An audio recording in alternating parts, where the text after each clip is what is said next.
Louvado, exaltado, glorificado seja o nosso Deus, Pai, Criador do céu e da terra, o nosso Senhor e Salvador Jesus Cristo, que nos enviou o seu Divino Espírito Santo para nos guiar a toda a verdade. Que a Ele seja dada a honra, a glória e o louvor.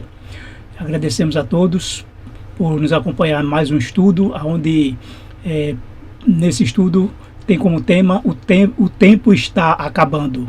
E vamos aqui poder fazer uma análise histórica da cronologia bíblica, isto é, mostrando bases históricas que comprovam a cronologia bíblica.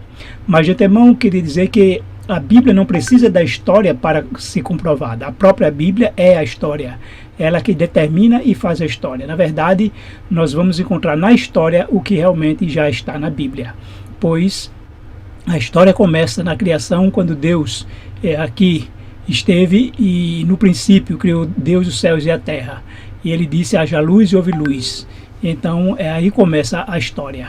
E dessa maneira, o que nós encontramos na paleontologia ou arqueologia ou qualquer outra prova é apenas comprova o que a Bíblia diz. Nunca negar. Aqueles que procuram negar a Bíblia é porque, de certa forma, não quer admitir que a Bíblia é a verdade.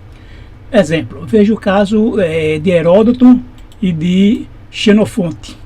Então a gente tem uma série aí de estudos, né, ou seja, de volumes que chama-se Histórias, né, que é escrito por Heródoto, considerado o pai da história.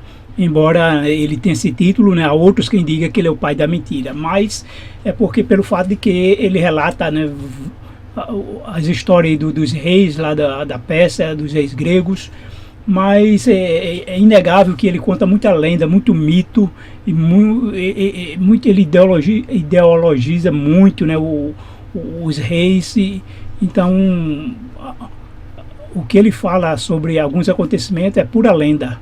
Mesmo assim, ainda ele é considerado o pai da história, a despeito de, quando se trata, por exemplo, na história dos persas, enfocando Ciro, e a gente vai ver que Xenofonte, o relato dele, né, esse livro da Ciropédia, a educação de Ciro, a vida de Ciro, de um guerreiro, de um herói, mas o que ele descreve nos fatos históricos, comprovam a Bíblia, tem realmente como dizer assim que Xenofonte está de acordo com a Bíblia, enquanto a datação da queda da Babilônia, por exemplo, né, quando diz que com a queda de Babilônia, tanto o pai de Ciro, Cambises, estava vivo ainda na Pérsia, como Dario, o persa, né, que filho de Astias, estava reinando ainda sobre os medos, e que Ciro era um general. Ele foi ele passou a ser o comandante das tropas, tanto persa como da Média,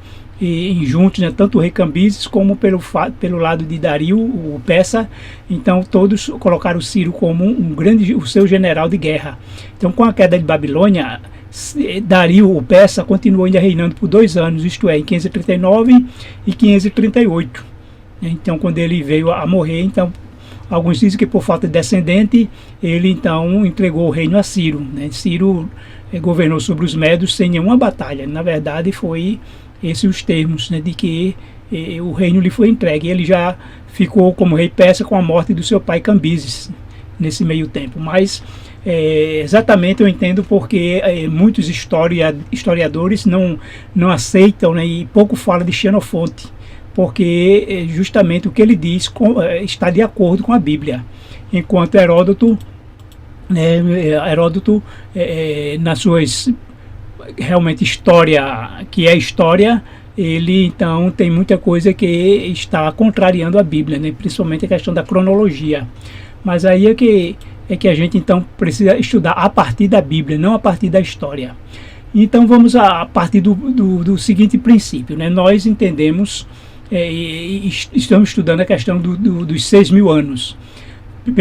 Pelo fato de que o mundo foi criado em 6 dias, existe essa concepção de que também o mundo durará 6.000 anos, a partir da crença de que 6 dias e segue-se seguido do 7º dia de descanso. Então 6.000 anos seguido do 7º milênio de descanso no céu. Mais adiante eu vou voltar a esse assunto, né, para mostrar as bases desse entendimento. Mas por hora vamos calcular 6.000 anos. 6.000 anos ele equivale a 2.191.455 dias, ou 72.000 meses, ou ainda 313.065 semanas. Então perceba que em 6.000 anos vai dar exata 313.065 semanas, quando a gente usa o critério, né, do calendário gregoriano. Ele realmente consegue dar a semana inteira, tanto os 6.000 como os 4.000, né? Vamos fazer aqui um cálculo, ó. Eu quero demonstrar a você a partir do cálculo. Observe que 4.000 anos vezes os dias de um ano no calendário gregoriano vai dar exatamente 1.460.970.000 dias.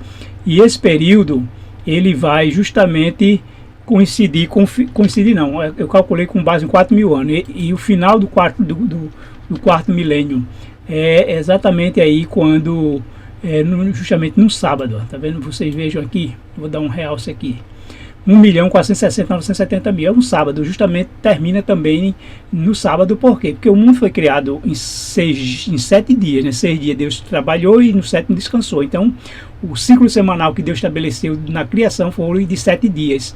Então esse é o calendário de Deus, né? Tudo o que ele faz é com base em semanas, ou período, né, de 7, como o ano sabático, 6 anos de trabalho, o 7º ano que é sabático de descanso.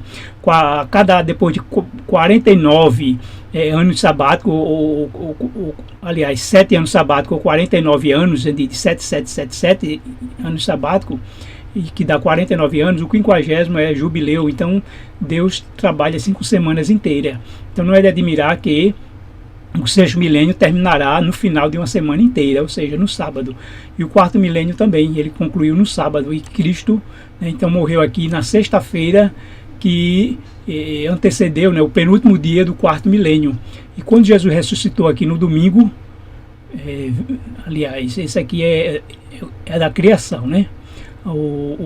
A paixão de Cristo é dia 14, aqui é o dia 1º, aqui 970. Então aqui vem o dia 1º o primeiro do ano 31, o dia 1º, e dia 14 justamente é aqui no dia 1º de abril, na sexta-feira, que é o dia 14.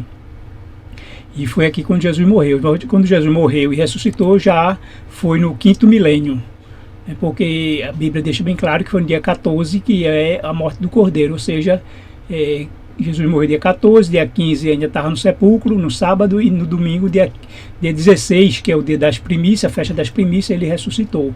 Esse, então, dentro desse calendário, né, que nós fizemos um calendário proléptico, ou seja, o calendário gregoriano proléptico.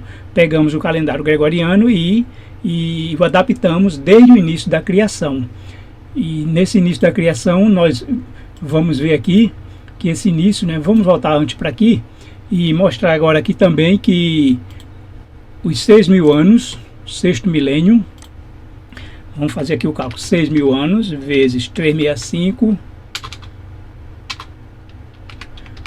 24, 25, dá 2.191.455.000 dias, ou 2.191.455 dias. E que esse 455 dias é também exatamente aqui o final do 6º milênio, que vai ser já pega o ano 2031, né, por causa do calendário, que nós começamos em janeiro, mas eu já falei várias vezes, vários vídeos e lives, que o calendário bíblico começa na primavera, né? Esse é o calendário gregoriano, começa 1º de janeiro. Então, nós vimos aqui 455, está aqui, ele vai terminar no sábado, tá? No dia 29 de março de 2031 termina o 6º milênio. Esse calendário ele foi pego com base exatamente de 6.000 anos. Você pega 6.000 anos e agora vai dar o início a ele, né? Quando foi que iniciou? Então ele iniciou no ano 1. Esse ano 1 equivale aqui ao ano 3.970 a.C. Por que 3.970? Por que não 4.004, como a cronologia de Jemiúcha, né, os testemunhos de Jeová, a cronologia deles dá 4.026 dias, mas uma coisa é certa, né, todas as cronologias, elas têm nessa média de 4.000 anos antes de Cristo. Não existe nenhuma outra cronologia que possa datar mais do que isso, e é até inaceitável. Inclusive, a própria história, né, como diz propriamente dita, que antes fala da pré-história, a própria história ela é datada de 4.000 anos antes de Cristo, né, justamente com o surgimento da escrita. E é esse período que considera história. O resto é o que a ciência inventou, né, os homens inventaram. Então, por que esse 3.970? Eu vou explicar também mais adiante por que não 4.000 ou 4.004. Primeiro porque nós estamos considerando que os 4.000 anos tem três fases na vida de Jesus, né? O nascimento, o batismo ou a morte. Esses 4.000 anos foi até onde Jesus nasceu, ou foi quando Jesus foi batizado, ou quando Jesus morreu. Então vamos explorar isso aqui para poder mostrar para vocês esse início do ano 1, que foi no ano 3.970. Então, só que, como explicado, né, o calendário gregoriano, ele adotou que o início do ano a partir de 1º de janeiro. Só que pela Bíblia, os textos bíblicos vão nos mostrar que o calendário, então, o calendário bíblico começou na primavera e foi no dia 19 de março. Por que 19 de março? Só para reforçar o que eu já expliquei antes. Então, em vez de 1º de janeiro, cadê o ano milênio? Primeiro milênio, né? Aqui, 1º de janeiro não é a data bíblica, né? Esse aqui é o calendário estabelecido pela Igreja Católica. Então nós vamos para março. O período da primavera pode ser celebrado entre, digamos, 18, 19, ou 20, ou 21, ou 22, não importa. Mas a questão aqui, atualmente, tem ano que pode ser 20, 21, mas aqui é 19 porque foi exatamente o primeiro dia, o domingo. Não posso começar na segunda, nem numa terça, mas sim no domingo. Dia 1º foi o dia 19 de março. Diferente do Seder-Olam, né, do judeu Seder Rabá, que é a cronologia desde a criação, que eles disseram que o mundo foi criado na quarta-feira, até mesmo na cronologia de Jemiúcha. Ele diz que o mundo foi criado no dia 22 de outubro do ano 4004, né, antes de Cristo. E por quê? Porque eles colocam que o mundo os dias passaram a ser contados a partir da criação do Sol, né? O Sol é que determinaria essa contagem de tempo. Mas a Bíblia nos diz lá, né, que Deus disse: haja luz, e houve tarde de manhã o primeiro dia. E no segundo dia ele fez separação entre as águas e chamou a porção de água mares, a porção seca terra, e houve tarde de manhã o segundo dia. O terceiro dia, né, ele também separou os firmamentos de cima e de baixo, e criou toda a relva verde, todas as árvores, frutas que têm semente, e no terceiro dia. E no quarto dia, então, ele cria os astros, o Sol, a Lua e as estrelas. Observe que o dia, o período de 24 horas, ele é determinado pela rotação da Terra. O ano que é determinado pela translação da Terra em torno do Sol. Então, é como se, exemplo, né, a Terra estivesse parada, e quando Deus começou a criação, deu-lhe um toque para a Terra começar a girar, e aí já começou a contar o dia. Não precisa do Sol para contar o dia. O Sol serve para contar o ano, a Lua serve para contar o mês, né? E o dia é a rotação da Terra. Isso fica mais fácil entender. Então, com isso, a gente monta esse calendário de 6.000 anos. É muito prático, é muito fácil, não tem erro, né? O único erro que tem é não querer aceitar a Bíblia. Agora, se querer dizer que a história conta diferente, pode ter alguma coisa que a Bíblia não contenha, ou querer tirar algo da Bíblia porque não está de acordo com a história, aí nós estamos fugindo do plano de Deus, né? O plano de Deus é a sua palavra. A palavra de Deus é a autoridade máxima. Quando tudo aquilo que contraria a Bíblia, para mim a Bíblia é que tem que prevalecer, não os homens, não a história. Que eles justamente, muita coisa é ensinada para nos desviar de Deus. E muita coisa de ciência que já foi descoberta, que comprovaria a Bíblia, eles tentam esconder ou datar errado nessas questões de datação, muitas vezes para não comprovar a Bíblia. Então, a Bíblia realmente, por si só, ela já é uma autoridade. Aquilo que a gente não pode comprovar nem provar, a gente aceita pela fé. Então, observe que o que eu quero demonstrar aqui, para vocês é o seguinte, ó. Dia 26 de janeiro, 26/01/2025, foi um domingo. Isso está claro no calendário. Hoje é 29. 29 é justamente aqui uma quarta-feira, né? Domingo, segunda, terça, quarta. Quinta, sexta, sábado. Então, no dia 1º, agora de fevereiro de 2025, é um sábado. E quando chegar esse sábado, terão decorrido aqui, 2.189.208 dias. E, mais uma vez, isso aqui nos mostra o seguinte. Observe só aqui. 2.189.208 dias. Se ele for divisível por 7, então é um sábado. Exatamente. Qualquer outro dia lá que você pegar 2.189.202, é o domingo, dividir por 7, ele não dá a divisão exata. 2.180, o dia de hoje, né, que é 29 de janeiro, é 2.189.205 dividido por 7. Também não tem divisão exata. Agora, 2.189.208, que 2.189.208 dividido por 7 é a divisão exata. Isso comprova de que é um sábado.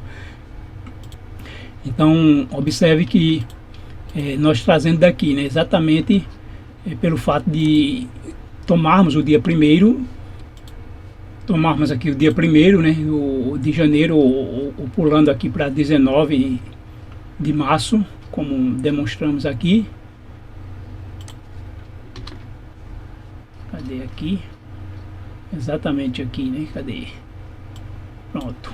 O que acontece? Observe que esse ano 3.970, eu quero demonstrar aqui para vocês que ele exatamente foi um domingo, e de acordo até com uns cálculos, né, chama-se de dia juliano. É um calendário que você encontra na internet, e calcular dia juliano, e que criaram tipo como fosse um calendário universal. Quando eu coloco aqui, quando for dia 1º do mês 1 do ano 3.969 AC. Então ele vai dizer aqui que foi exatamente um domingo. E por que 3.969? Vou explicar. Veja que outro conversor de data, eu vou colocar aqui que é o Juliano Ortodoxo, né? Porque eles consideram aí antes de Cristo, né, antes de Júlio César, o calendário Juliano Ortodoxo. Então, dia 1º de janeiro, no caso de menos 3.969. Deixa eu ver se pronto, domingo. Por que menos? Porque ele está entendendo que é antes de Cristo. Se eu não colocar menos, então ele vai entender que é depois de Cristo. Então, menos é para indicar que é antes de Cristo. Então, observe que foi no domingo, e esse foi o ano inicial da criação. Mas, como eu disse assim, porque no meu calendário eu boto 3.970. Eu vou explicar aqui. Porque, olha, eu posso partir do ano 0 a 3.969. Antes de Cristo existiram 3.969 anos, antes do nascimento de Cristo, né? Antes da contagem, o ano 1 DC e 1 AC. Então, o ano... Só que não existe o ano 0, no calendário não existe ano 0. Então, em vez de contar de 0 a 3.969, então se conta de 1 a 3.970. A diferença dá mesmo. Você pega 3.970 menos 1, vai dar 3.969. 3.969 menos 0, 3.969. Então, do ano 1 para trás, né, houve, né, 3.969 dias. Quando você soma esse 3.969 dias mais 31, que foi quando Cristo morreu, então você obtém aí 4.000 anos.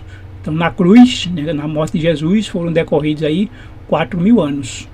Esse é por isso que eu tomei como base os 4.000 anos na cruz. Mas onde está essa base, né? Essa base está aqui. Mas antes eu quero mais uma vez reafirmar para vocês, né?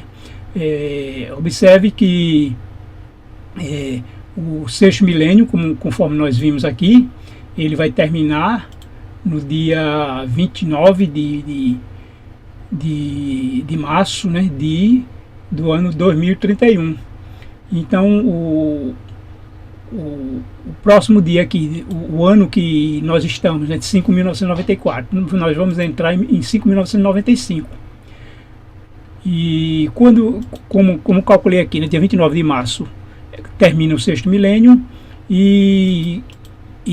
então quando chegar esse dia 29 de março de 2031, então fecha o ciclo de 6.000 anos. Isso é a cronologia, né? Isso é o calendário cronológico. Não estou aqui falando dos eventos, se Jesus vai voltar logo em seguida, no outro dia, no mesmo dia, não. Eu não estou falando da volta de Jesus, eu estou falando do calendário bíblico de 6.000 anos. Se entendermos que ao final desses 6.000 anos ocorre a volta de Jesus ou não, aí quem vai confirmar isso são os eventos que vai ocorrer até lá. Porque nós esperamos o cumprimento das últimas profecias de Daniel e Apocalipse antes de Jesus voltar. E o maior sinal, né, ou seja, o único sinal que Jesus deu definitivamente para ele voltar é a pregação do evangelho de todo mundo. Ainda vimos que os muçulmanos dominam o Oriente Médio e não impedem o evangelho de penetrar na Coreia do Norte, na China. E se no decorrer até lá, né, de 2031, início de 2031, tudo isso for cumprido, o evangelho, esses países vão ser derrubados, ou seus governos vão cair, ou eles vão ter que fazer uma abertura religiosa, tudo isso acontecer. Então nós vamos ver que as profecias vão estar se cumprindo dentro desse prazo, né? Outra coisa a gente estuda, né, sobre o decreto dominical, sobre o anticristo, tudo isso precisa acontecer. As 7 últimas pragas ou taças, o flagelo do Apocalipse, né, o Armagedon, são eventos que precisam acontecer. Então, se de repente chegar a data, né, 29 de março de 2031, e nada disso aconteceu, com certeza não espere que Jesus vai voltar, se o evangelho não foi pregado e essas profecias não se cumpriram. Então, não estou aqui justamente pregando data, eu estou falando do evento cronológico, né? Se as demais coisas não se cumprirem nesse período, então não se preocupem. Então, dessa maneira, o ano 5.994, que a gente pode dizer que equivale a 2024, ele terminou quando? Será que ele terminou ou vai terminar? Os cálculos indicam, se nós vamos agora aqui para os cálculos, né? 5.994 vezes 365, 24, 25. Ele daria aqui, teria decorrido aí 2.189.263 dias e meio, né? Então ficaria mais ou menos aqui, ó, entre 263 e 264. Ou seja, de 263 para 264. Então, exatamente nesse dia 29 de março, o que é que nós vamos ter, né? Porque lembre-se que o ano, né, o primeiro dia da criação começou dia 19 de março, mas devido àquela supressão de 10 dias, quando foi criado o calendário gregoriano, né, que o dia 4 de outubro, numa quinta-feira, e o dia seguinte, que foi a sexta, era para ser dia 5 de outubro, passou a ser dia 10. Então houve uma supressão de 10 dias, isso dá uma diferença de 10 dias na contagem cronológica. Exemplo, né, um exemplo que a gente pode ver muito bem, foi quando foi criada a Companhia de Jesus, quando o Papa assinou a bula, né, militante Ecclesiae, aquela bula que formalmente ele reconheceu a existência da Companhia de Jesus, foi dia 27 de setembro de 1540. Só que quando chega agora no ano 2023, era para ter comemorado 483 anos, que foi comemorado 483 anos da Companhia de Jesus. E foi comemorado dia 27 de setembro de 2023. Só que, se contar exatamente 483 anos, desde que ela foi criada 27 de setembro no calendário juliano, quando passou para o gregoriano, essa data ela foi então no dia 7 de outubro, para que dê os dias exatos de 483 anos. Como houve essa supressão de 10 dias, então a gente vê que em vez de a primavera, né, o calendário bíblico começar no dia 19 de março, ele aí vai estar começando dia 29 de março, é quando justamente nós vamos dizer que começou o ano 5.995. Eu não quero dizer que começou 2025, porque 2025 é de acordo com o calendário gregoriano. Então, pelo calendário gregoriano, 2025 começou em 1º de janeiro. Mas o ano, desde a criação, que é o 5.995, vou dar aqui um destaque, ele começou então, esse ano ele vai começar no dia 29 de março. 29 de março aqui de 2025, nós vamos ter aqui início ao ano 5.995. É o ano que nós esperamos, né? É o ano que nós entendemos que foi desde a criação. Vou colocar aqui por cima de 2025 só para a gente mostrar que esse é o ano correto que nós vamos entrar desde a criação. Termina 5.994 e vai começar 5.995. Então, com isso, nós vamos fazer a contagem, né? A contagem para o ano 6.000. Então, de acordo com essa contagem, 5.995 equivaleria, né, ou equivale a 2025.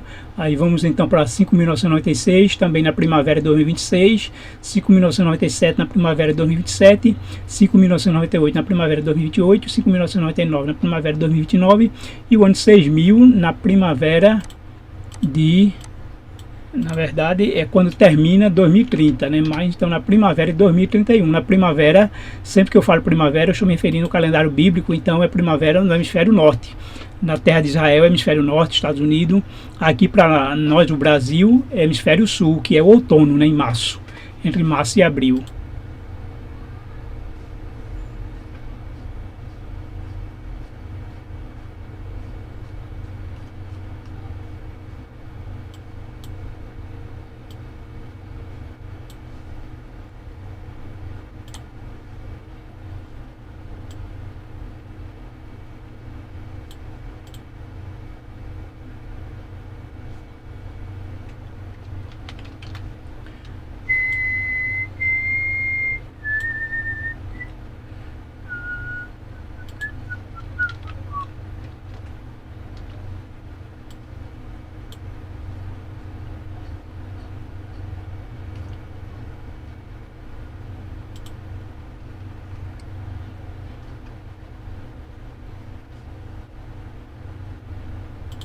Então eu estava fazendo aqui uns acertos para dar outra explicação, mas essa parte aqui eu preciso explicar para vocês justamente porque, né, explicando a origem do primeiro dia exatamente do ano novo sendo na primavera.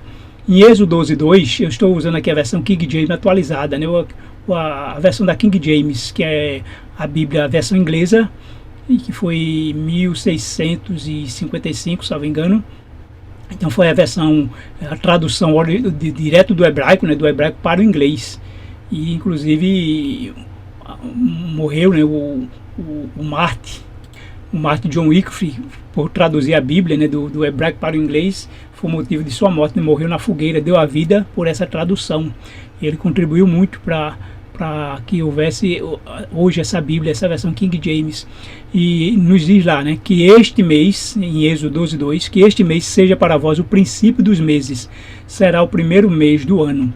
Deus estabeleceu que quando Israel saiu do Egito, naquele mês era o primeiro mês do ano. E que mês era esse? Ele explica lá em Êxodo 13:4. Hoje é um dia de primavera, no mês de Abib, que eles mudaram depois para Nisan, ou Nissan, e estás abandonando as terras do Egito. Então aqui esclarece que o primeiro mês do calendário hebraico era o mês de Abib, que tem a origem da palavra Aviv, que significa primavera. Algumas versões, as versões hoje Almeida ou atualizada, elas não tem esse termo primavera porque seria uma redundância ou até um pleonasmo, né? Porque o próprio nome Abib significa primavera. Então é como se, para evitar repetição, dizer que hoje mês de Abib, então teria que dizer primavera, eles omitiram, mas exatamente aí na primavera, o mês de Abib é o primeiro mês, o que dá abertura ao ano. Ainda explica mais claro, ainda também em Êxodo 23:15. Durante 7 dias comerás pães asmos, quando Deus estabeleceu a Páscoa, né? Como te ordenei, no tempo marcado na primavera, no mês de Abib, porque foi nesse mês que saíste do Egito. Ninguém compareça perante mim de mãos vazias. Então aqui está a prova bíblica de que o mundo ele se iniciou, foi exatamente na primavera. E Deus estabeleceu o calendário para ser adotado a partir da primavera, com o mês de Abib, que mais tarde trocaram para Nissan. Quando mesmo Israel trocou, adotando o ano novo civil, a partir do 7º mês, que eles adotaram isso, mas não há na Bíblia nenhuma autorização nesse sentido. Eles fizeram isso para acompanhar os assírios, possivelmente no tempo de Acais, quando Acais copiou os deuses e muita coisa, muitos costumes que tinha na Síria. Então eles adotaram aí o ano novo a partir do sétimo mês e não a partir do que Deus estabeleceu. Se for procurar a razão bíblica, não existe na Bíblia, né? Eles vão encontrar nas tradições dele, nas transmissões orais ou no Talmud, seja como for, mas na Bíblia não tem essa mudança que Deus mudou o ano novo do mês de Nissan, o primeiro mês, para o sétimo. Então, na Wikipédia, lá está explicando claramente, na Bíblia, e lá diz claramente que significa Aviv, e Aviv em hebraico significa primavera, estação, né? Ou seja, estação da primavera. Aviv é o primeiro mês do ano no Pentateuco, e mais tarde é chamado de Nissan, no livro de Esther, e na história pós-exílica subsequente até os dias atuais. Eles, inclusive, adotaram muitos nomes pagãos no calendário do judaico, como Tammuz, um deus babilônico, e outros nomes que tem no calendário hebraico que eles copiaram do paganismo, né? Ou seja, de outras nações. Então, algumas coisas que eu falo aqui, muitas vezes você vai encontrar repetido, né, em outras lives ou vídeos que eu já tenho falado, mas nunca é tarde, né, ou nunca se perde por estar sempre explicando. Então, a origem dos 6.000 anos, onde está essa origem? Tudo tem que estar na Bíblia. E nessa origem dos 6.000 anos, nós encontramos na seguinte passagem, lá em Mateus, Jesus diz o seguinte, Mateus 16, 28, em verdade vos digo que alguns dos que aqui se encontram, que de maneira nenhuma passarão pela morte, até que vejam vir o Filho do Homem no seu reino. Jesus, nessa passagem, ele deixou claro de que alguns veriam a vinda de Jesus antes que morresse. E quando isso aconteceu? Seguindo ainda o capítulo 16, o capítulo 17, então, diz lá, 6 dias depois, tomou Jesus consigo a Pedro e os irmãos, a Tiago e João, e os levou em particular a um alto monte, e foi transfigurado diante deles. O seu rosto resplandecia como o sol, e as suas vestes tornaram-se brancas como a luz. Observe que quem Jesus chamou? Pedro, Tiago e João. E o próprio Pedro, ele diz claramente aqui em 2 Pedro 1,16, porque não vos demos a conhecer o poder e a vinda de nosso Senhor Jesus Cristo, seguindo fábulas engenhosamente inventadas. Mas nós mesmos, ele está se referindo ao grupo, né, Pedro, Tiago e João, mas nós mesmos fomos testemunhas oculares da sua majestade. Então Pedro, ele entendeu, ele viu que naquela transfiguração era uma representação da vinda de Cristo. Cristo disse claramente que alguns dali não morreriam sem que visse o Filho do Homem vindo no seu reino. E foi exatamente o que aconteceu no Monte da Transfiguração, quando também apareceram Moisés e Elias, porque ali, na figura de Moisés e Elias, estavam representados os santos que morreram e vão ressuscitar como Moisés, e os santos que não passarão pela morte, mas serão transladados, porque 1 Coríntios 15, 51, 50, 51, 52 e 53 diz que nós, os vivos, seremos transformados num abrir e fechar de olhos, né? E aí, então, seremos depois transladados, arrebatados para encontro com o Senhor nas nuvens, 1 Tessalonicenses 4,16. E dessa maneira, Jesus falou, né, que alguns veriam a sua vinda, mas Jesus esperou 6 dias depois, está aqui, né? 6 dias depois, ele tomou consigo Pedro, Tiago e João. Então ele esperou 6 dias. Por que ele esperou 6 dias? Porque ele quis, com isso, transmitir uma mensagem. Claro que essa mensagem só viemos entender, só quem deveria entender seria o povo da última geração. Antes disso, não era para entender, e Deus deixou oculto, né, justamente essa mensagem oculta aí desses 6 dias, e o povo da última geração está entendendo. Essa aqui não é uma interpretação minha, mas se vocês pesquisarem em outros canais de YouTube e na rede aí em geral, né, vocês vão encontrar que muitos têm essa interpretação de que esses 6 dias viria, ao final, né, desses 6 dias viria então a vinda de Jesus, e aí está os 6.000 anos. Os 4.000 anos também nós podemos encontrar na Bíblia, onde ele nos fala aqui, que em Êxodo 12, 3 a 6. Deixa eu escurecer um pouco aqui para ver se fica melhor aqui. Isso. O que é que diz lá?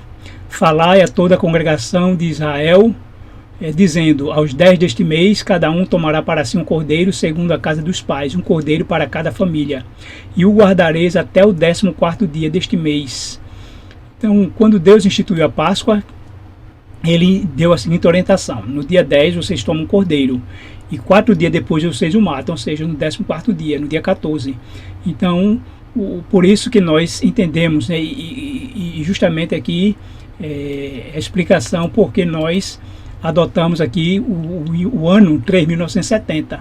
Na própria história, no próprio calendário histórico, confirma que o dia 1º foi no domingo, dia 1º de janeiro de 3.970, mas é que essa data, né, 3.970, ela exatamente dá 4.000 com a morte de Cristo. Quando chega na cruz, vai chegar o período de 4.000 anos.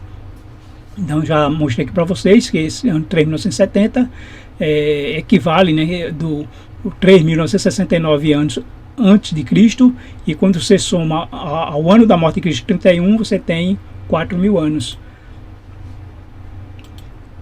Então percebam que os 4.000 anos ele está relacionado com a morte do Cordeiro. Então não pode ser aplicado aqui no nascimento de Jesus, e nem pode ser aplicado no batismo, né? Porque primeiramente é a Bíblia, né? Eu não posso usar aqui outros livros, outros textos ou história para dizer que o 4º milênio foi no batismo, foi no nascimento. Eu tenho aqui uma base bíblica para confirmar que o 4º milênio terminou, né, justamente na cruz, na morte de Jesus. E Jesus, né, a Semana da Paixão, ela ocorreu justamente no início mesmo, no comecinho do 5º milênio. Então assim foi. Então Jesus nasceu no 4º milênio, né?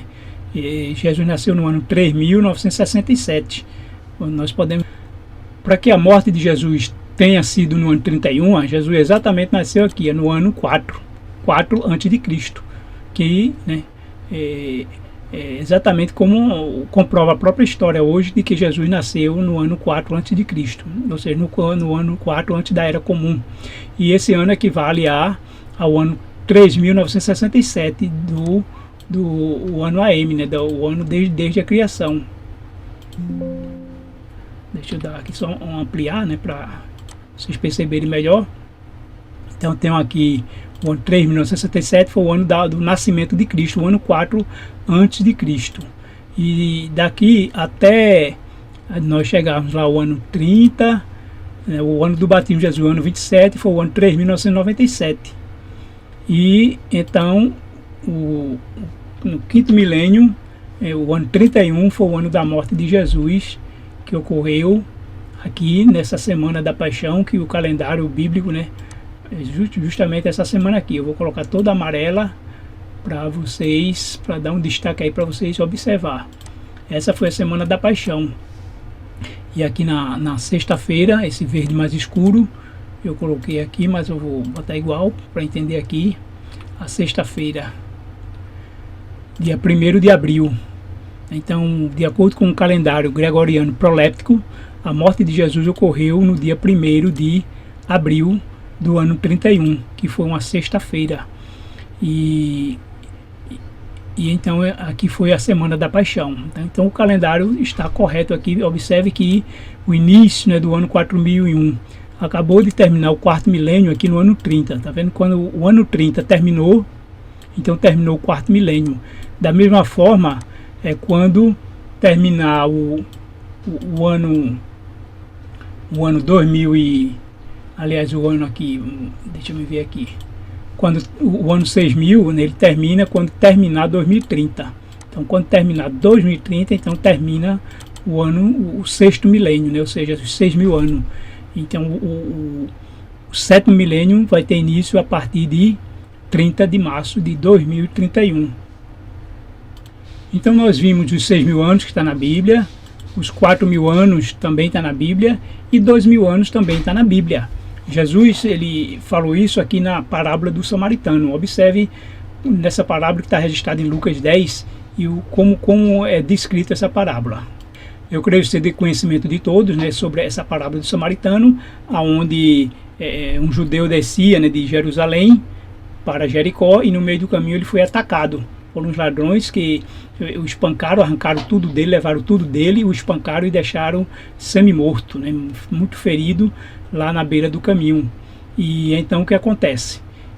Mas um samaritano que ia de viagem, algumas versões têm, né, algum samaritano que estava de passagem, chegou ao pé dele e vendo, moveu-se de íntima compaixão. E esse samaritano estava de passagem, né, ou seja, ele estava só ali de passagem porque ele ia e teve que voltar depois para a terra dele. E nessa descrição, o samaritano pegou então aquele homem, levou até uma hospedaria, entregou lá ao hospedeiro e pediu para cuidar dele. E no dia seguinte deu 2 denários ao hospedeiro e disse-lhe: cuide dele, quando eu voltar lhe pagarei todas as despesas que você tiver. Essa parábola, prezados amigos, irmãos, colegas, todos ouvintes e seguidores, ela descreve aqui, na verdade, o grande conflito que ocorreu, onde nós fomos espoliados, fomos roubados de nossa natureza que Deus nos deu, da vida eterna. Um ladrão, que é Satanás, o próprio Jesus diz: o ladrão vem para roubar e matar, eu vim para salvar. Jesus é o bom pastor. E ele diz que o ladrão é o próprio Satanás, né? Então o diabo veio, tomou o que era nosso, nos tirou o que era nosso mais importante, né? E nos deixou ferido pelo pecado, nos deixou morto, né? A Bíblia nos considera até morto.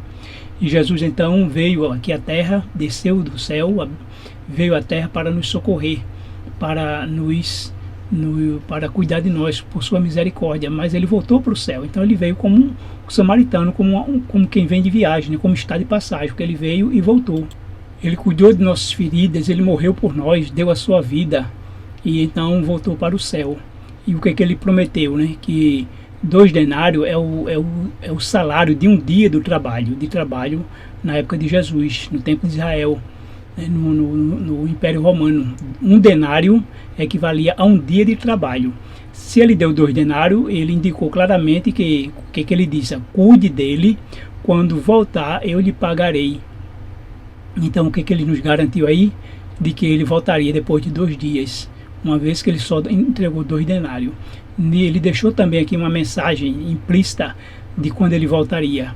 E mais uma vez eu digo, nessa mensagem ela passou a ser entendida com a última geração. Antes ninguém teve esse entendimento, né?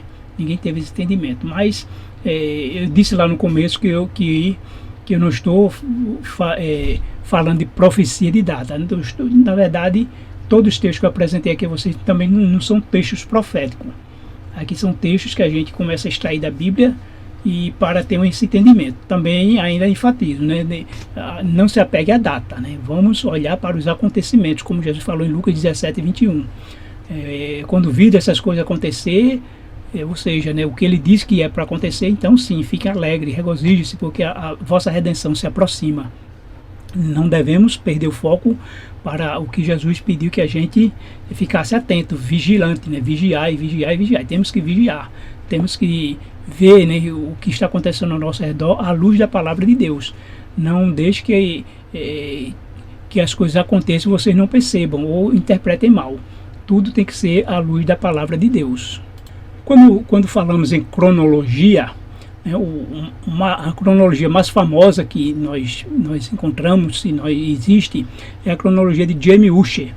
Quando ele escreveu, né, Os Anais do Mundo, ali ele procurou descrever a cronologia desde o início e descrevendo também as datas e os fatos históricos ao longo da história e também os acontecimentos bíblicos dentro dessa cronologia. Então, o que James Ussher, quando ele fez essa cronologia, ele fez exatamente a mesma cronologia quando eu fiz. Deixa eu demonstrar aqui. Quando eu fiz a minha primeira cronologia de acordo com a Bíblia, com a descrição da Bíblia. Nós partimos lá de Gênesis, deixa eu colocar aqui, né? De Gênesis 5, que é o primeiro registro cronológico. E lá, né, diz: Adão com 130 anos gerou Sete, Sete com 105 anos gerou Enos, Enos com 90 anos gerou Cainã, Cainã com 70 anos gerou Malaléu, Malalel com 65 anos gerou Jared, e com 162 anos gerou Enoque, Enoque com 65 anos gerou Metusalém, Matusalém com 187 anos gerou Lameque, e este com 182 anos gerou Noé, e Noé com 500 anos diz que gerou Sem, Cão e Jafé, só que a partir de 500 anos, né, é que Noé começou a gerar. E daí, até o dilúvio, dá para se contar claramente, porque o dilúvio veio quando Noé tinha 600 anos de idade, no ano 600 da vida de Noé, né? A Bíblia não diz que Noé tinha 600 anos de idade, mas diz que no ano 600 da vida de Noé, ou seja, possivelmente Noé ainda ia fazer 600 anos naquele ano, mas não fez ainda, por isso que diz que foi no ano 600 da vida de Noé, não quando Noé tinha 600 anos. E então isso chega ao ano 1657. Por que 1657? Porque eu comecei do ano 1, no calendário nós não começamos do ano 0, não existe ano 0. Então a maioria das cronologias, elas vão adotar aí o ano 0, diz que o dilúvio ocorreu no ano 1656, porque elas começam do ano 0, mas devemos começar do ano 1, então teremos o ano aí 1657. E isso também, vamos ver como foi que James Ush calculou até isso, está certo. Então James Ush, quando ele escreveu aí sua grande obra, né, Os Anais do Mundo, então ele procurou aí descrever a partir da Bíblia e juntando os fatos históricos e criou essa cronologia. E ele começou então aqui, os Anais do Antigo Testamento desde o começo do mundo, os Anais do Mundo de James Ussher. Então ele estabeleceu lá o ano 1 AM. AM quer dizer ano mundi, né, ou desde a criação. Então ele começa com o ano 1, exatamente o ano 4004 a.C. Essa chama-se a cronologia longa, porque ele datou de 4004 a.C. E ele então descreve a partir do ano 1. E prosseguindo, nós vamos chegar aqui ao dilúvio. O dilúvio... Eita, já passei muito. Então, 1657 aqui. Em 1651, observa aqui, 1656... Aí Matusalém, o oitavo depois de Adão, morreu quando tinha 969 anos, né, no ano do dilúvio. Vamos ver o que é que ele fala aqui. No ano 600 da vida de Noé, no dia 17 do segundo mês, ele com seus filhos. E quando o dilúvio acaba, ao longo do dilúvio, em 1657, quando Noé tinha 601 anos, no dia 1º do primeiro mês, sexta-feira, 23 de outubro, porque ele data o início do mundo, como os judeus datam hoje, diz que o mundo começou dia 22 de outubro. Não sei se essa data influenciou a questão lá do movimento, né, de Miller, mas ele data aqui que o mundo começou dia 22 de outubro, do dia 22 para o dia 23. Então, apesar dele começar aqui a criar a história da sua cronologia a partir do ano 1, mas ele bota o dilúvio no ano 1656. Isso, ele escreveu os anais dele, foi há muitos anos atrás, em torno de 1640, quando ele escreveu esses anais, 1647, né, quando ele começou aqui seu primeiro trabalho. E em 1650, praticamente, ele já tinha escrito quase tudo. Então, o que eu quero deixar que vocês entendam é que então, o dilúvio ocorreu no ano 1657 e durou um ano, né? Então começou no ano 60 da vida de Noé e só terminou no ano 601 da vida de Noé. Então esse ano 601 foi o ano 1658, quando terminou o dilúvio. 2 anos depois do dilúvio nasce Arfaxade, que é filho de Sem, porque diz que Sem gerou 2 anos depois do dilúvio. E Arfaxade nasceu 2 anos depois do dilúvio, quando ele tinha 35 anos, ele gerou Salá. E Salá gerou Ebe gerou Peleg, aqui já é Gênesis 11.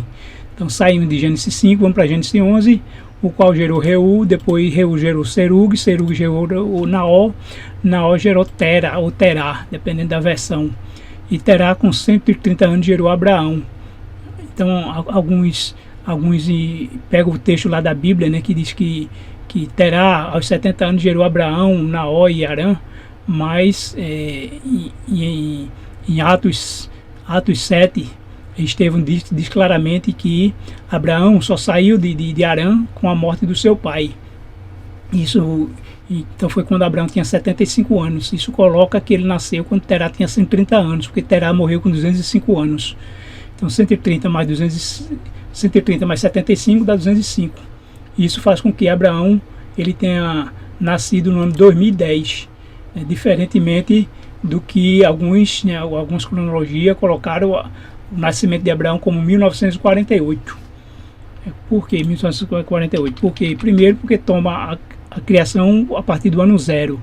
Segundo, não considera aqui esses 2 anos depois do dilúvio, depois que terminou o dilúvio. Então tem uma diferença aqui de 2 anos. Então, 1948, alguns entendimentos antigos, inclusive o calendário judaico, tem esse erro de 60 anos, quando coloca que Abraão nasceu quando Terá tinha 70 anos. E eles não aceitam o Novo Testamento, né? Na palavra de Estevão, em Atos 7. Logo, Abraão nasceu no ano 2010. E no ano 2080, Abraão recebeu o primeiro chamado. Observe aqui. Observe o texto bíblico, né? São estas gerações de Terá. Terá gerou Abraão, Naó e Arã gerou a Ló. Diz aqui que Terá viveu 70 anos e gerou Abraão, Naó e Arã. Abraão é citado primeiro porque ele que foi o patriarca, que deu continuidade ao povo de Deus. Então é citado primeiro. Primogênito para Deus nunca foi quem nasce primeiro, né? O primogênito de Adão, que deu continuidade ao povo de Deus, foi Sete, embora que Deus também tinha escolhido Abel e não Caim. O primeiro filho de Adão foi Caim, mas não foi o primogênito de Deus. O primogênito de Abraão, que Deus escolheu de Abraão, não foi Ismael. Ismael foi o primogênito que nasceu primeiro, mas Deus escolheu Isaac. E o primogênito também de Jacó, Deus escolheu José para dar continuidade. Então, na própria história de Davi, né, o primogênito que iria usurpar o reino do pai, mas o pai escolheu Salomão e não seu filho primogênito, a ponto dele fazer uma rebelião contra o pai. Então, o primogênito de Deus nunca foi quem nasceu primeiro. Então, Abraão não nasceu primeiro, porque em Atos 7 vai explicar isso. Observe aqui em Atos 7, quando diz aqui, ele relatando a história aqui de Abraão lá no início. Estevão falou, né? Varões, irmãos, pais, ouvi. O Deus da glória apareceu a Abraão, nosso pai, quando estava na Mesopotâmia, antes de habitar em Harã. E lhe disse, sai da tua terra e da tua parentela e vem para a terra que te mostrarei. Então saiu da terra dos caldeus e foi habitar em Harã. E dali, com a morte de seu pai, Deus o trouxe para esta terra em que vós agora habitais. Então é muito claro quando diz que Abraão só saiu de Harã com a morte do seu pai. E Gênesis 11 diz o seguinte, morreu Harã na terra de seu nascimento, né, o irmão de Abraão, em Ur dos caldeus, estando Terá seu pai ainda vivo. Abraão e Naó tomaram para si mulheres. E diz mais, tomou Terá Abraão e seu filho e Eló, filho de Harã, filho de seu filho, e a Sarai, sua nora, mulher de seu filho Abraão. E saiu com eles de Ur dos caldeus para ir à terra de Canaã. Foram até Harã, aonde ficaram. Então, embora quem recebeu o chamado foi Abraão, mas como o pai estava vivo, né, quem tomou a dianteira, possivelmente Abraão passou para o pai essa informação, esse chamado, e ele acompanhou o seu filho, né. Diz também a tradição judaica diz que esse Harã, que era o filho mais novo justamente de Terá, e nos diz a tradição judaica que Terá sacrificou o filho, né? Nessa terra de idolatria ele sacrificou o filho, mas ele depois se arrependeu muito e por isso que ele saiu junto com Abraão, mas, né, devido também a isso ele morreu mais cedo, e havendo Terá vivido 205 anos, morreu em Harã. Então o que acontece, que você vai ver no versículo 12, passando aqui o próximo capítulo 12, aqui não. Ora, disse o Senhor a Abraão, sai da tua terra, da tua parentela, da casa do teu pai, e vai para a terra que te mostrarei. Ele recebeu esse chamado quando estava em Ur. Aí então ele saiu de Ur, mas parou em Harã, porque diz aqui, partiu, pois, Abraão, como lhe ordenara o Senhor, e Ló foi com ele. Tinha Abraão 75 anos quando saiu de Harã. Ele estava aqui em Harã. Então a cronologia indica que Abraão, ele passou 5 anos em Harã. Em 2080 ele recebe o chamado para sair de Ur, então ele tinha 70 anos, então ele para em Harã. Então com 75 anos é que ele sai de Harã para Canaã. E isso aqui dá exatamente, você vai ver que do chamado de Abraão até o Êxodo, eu tenho aqui o Êxodo 2510, vamos fazer aqui um cálculo, né? O Êxodo ocorreu em 2510. Isso porque a partir do próprio chamado de Abraão, 2080, e levou 430 anos, 2510. Ou então o nascimento aqui de Isaac. Isaac nasceu aqui em 2110, uma vez que ele nasceu quando Abraão tinha 100 anos. Então Abraão nasceu em 2010 e Isaac nasceu em 2110. E de 2110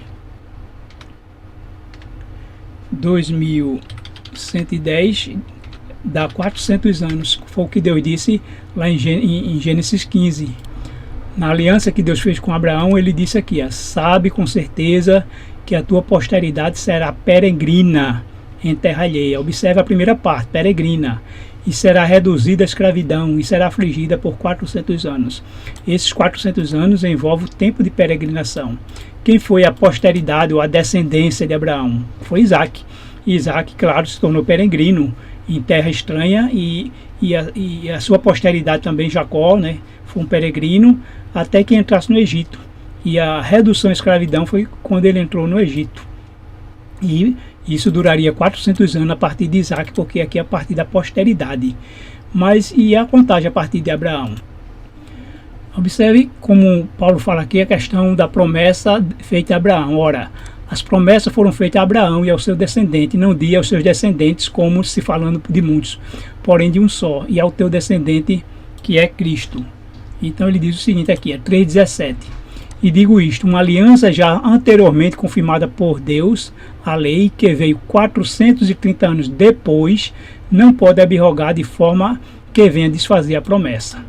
430 anos depois da promessa, né, que ele está se referindo justamente à questão da promessa que Deus fez a Abraão.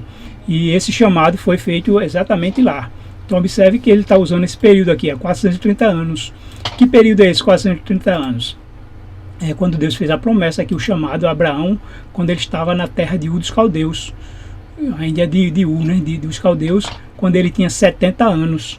E de acordo com essa promessa, então nós vamos ver aqui, que foi feito no ano 2080, quando Abraão tinha 70 anos, mais 430 anos, também chegamos a 2510.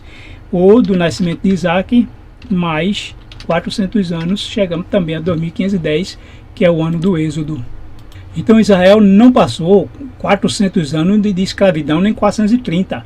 Inclusive quando Jacó ele desce ao Egito, foi aqui no ano 2300. Isso já foi 220 anos depois da promessa a Abraão. Então de Jacó até o Êxodo foram 210 anos, total 430. Mas a Bíblia também deixa claro lá que quando se levantou um faraó que não conhecia José, ele morreu aqui em 2371. Então, o que dá aqui é mais ou menos o que?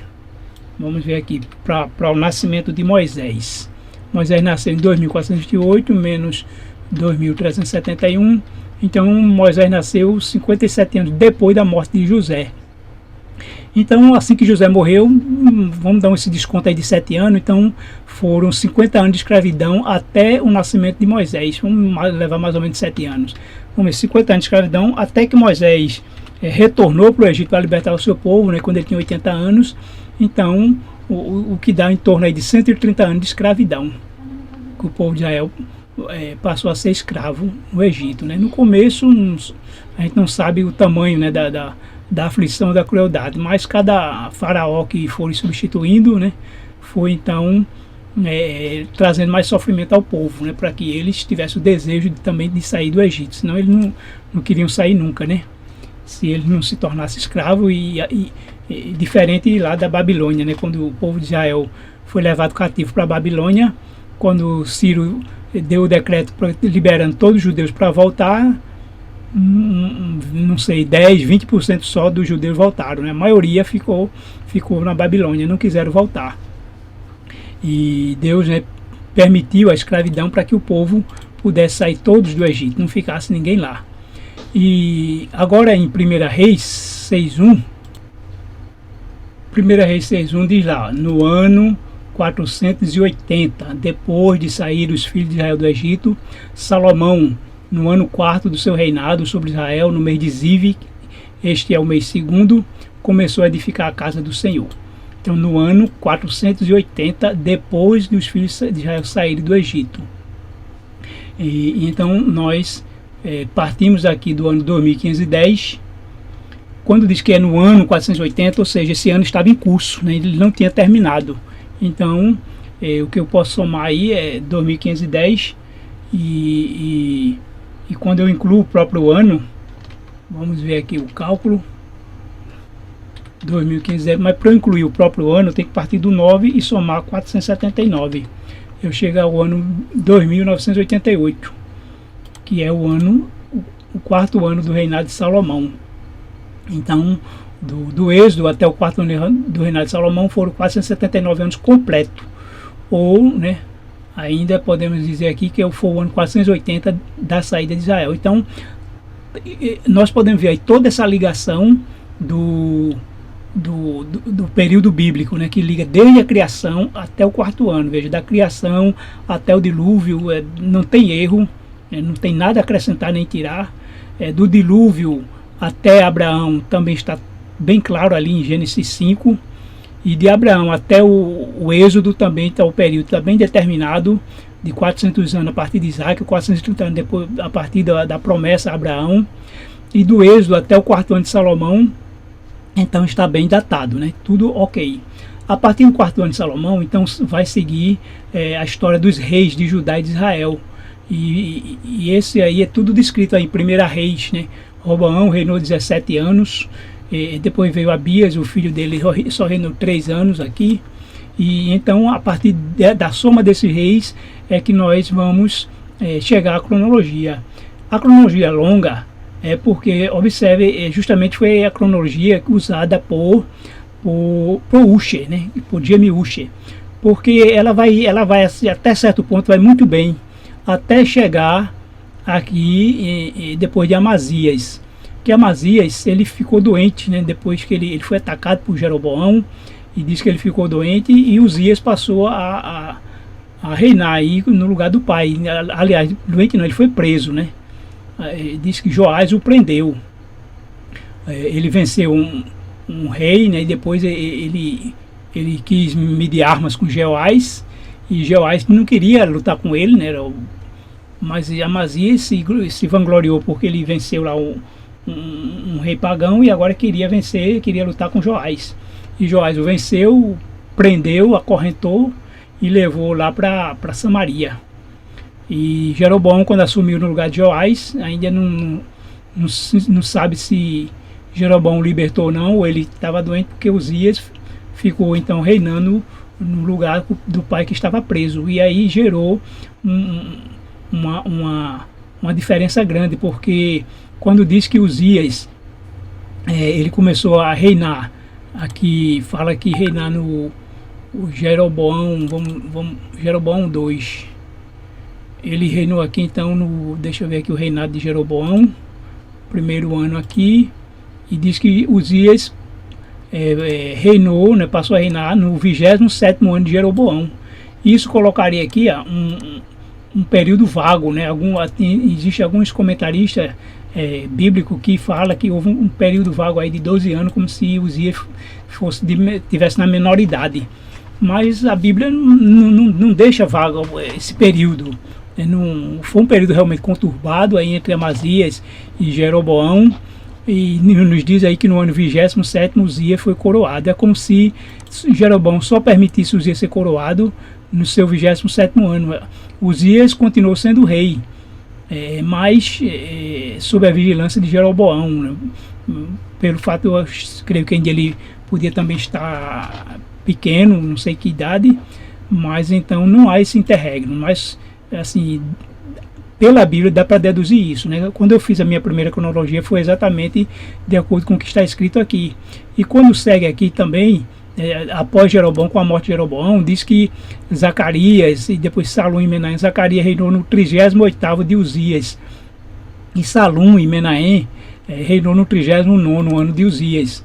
Quando conta o ano de Uzias, ou Acasias, Uzias também é conhecido como Acasias, né?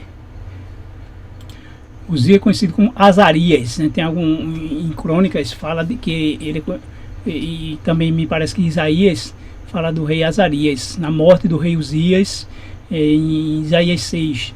Nas crônicas fala que é o rei Azarias, mas é a mesma pessoa.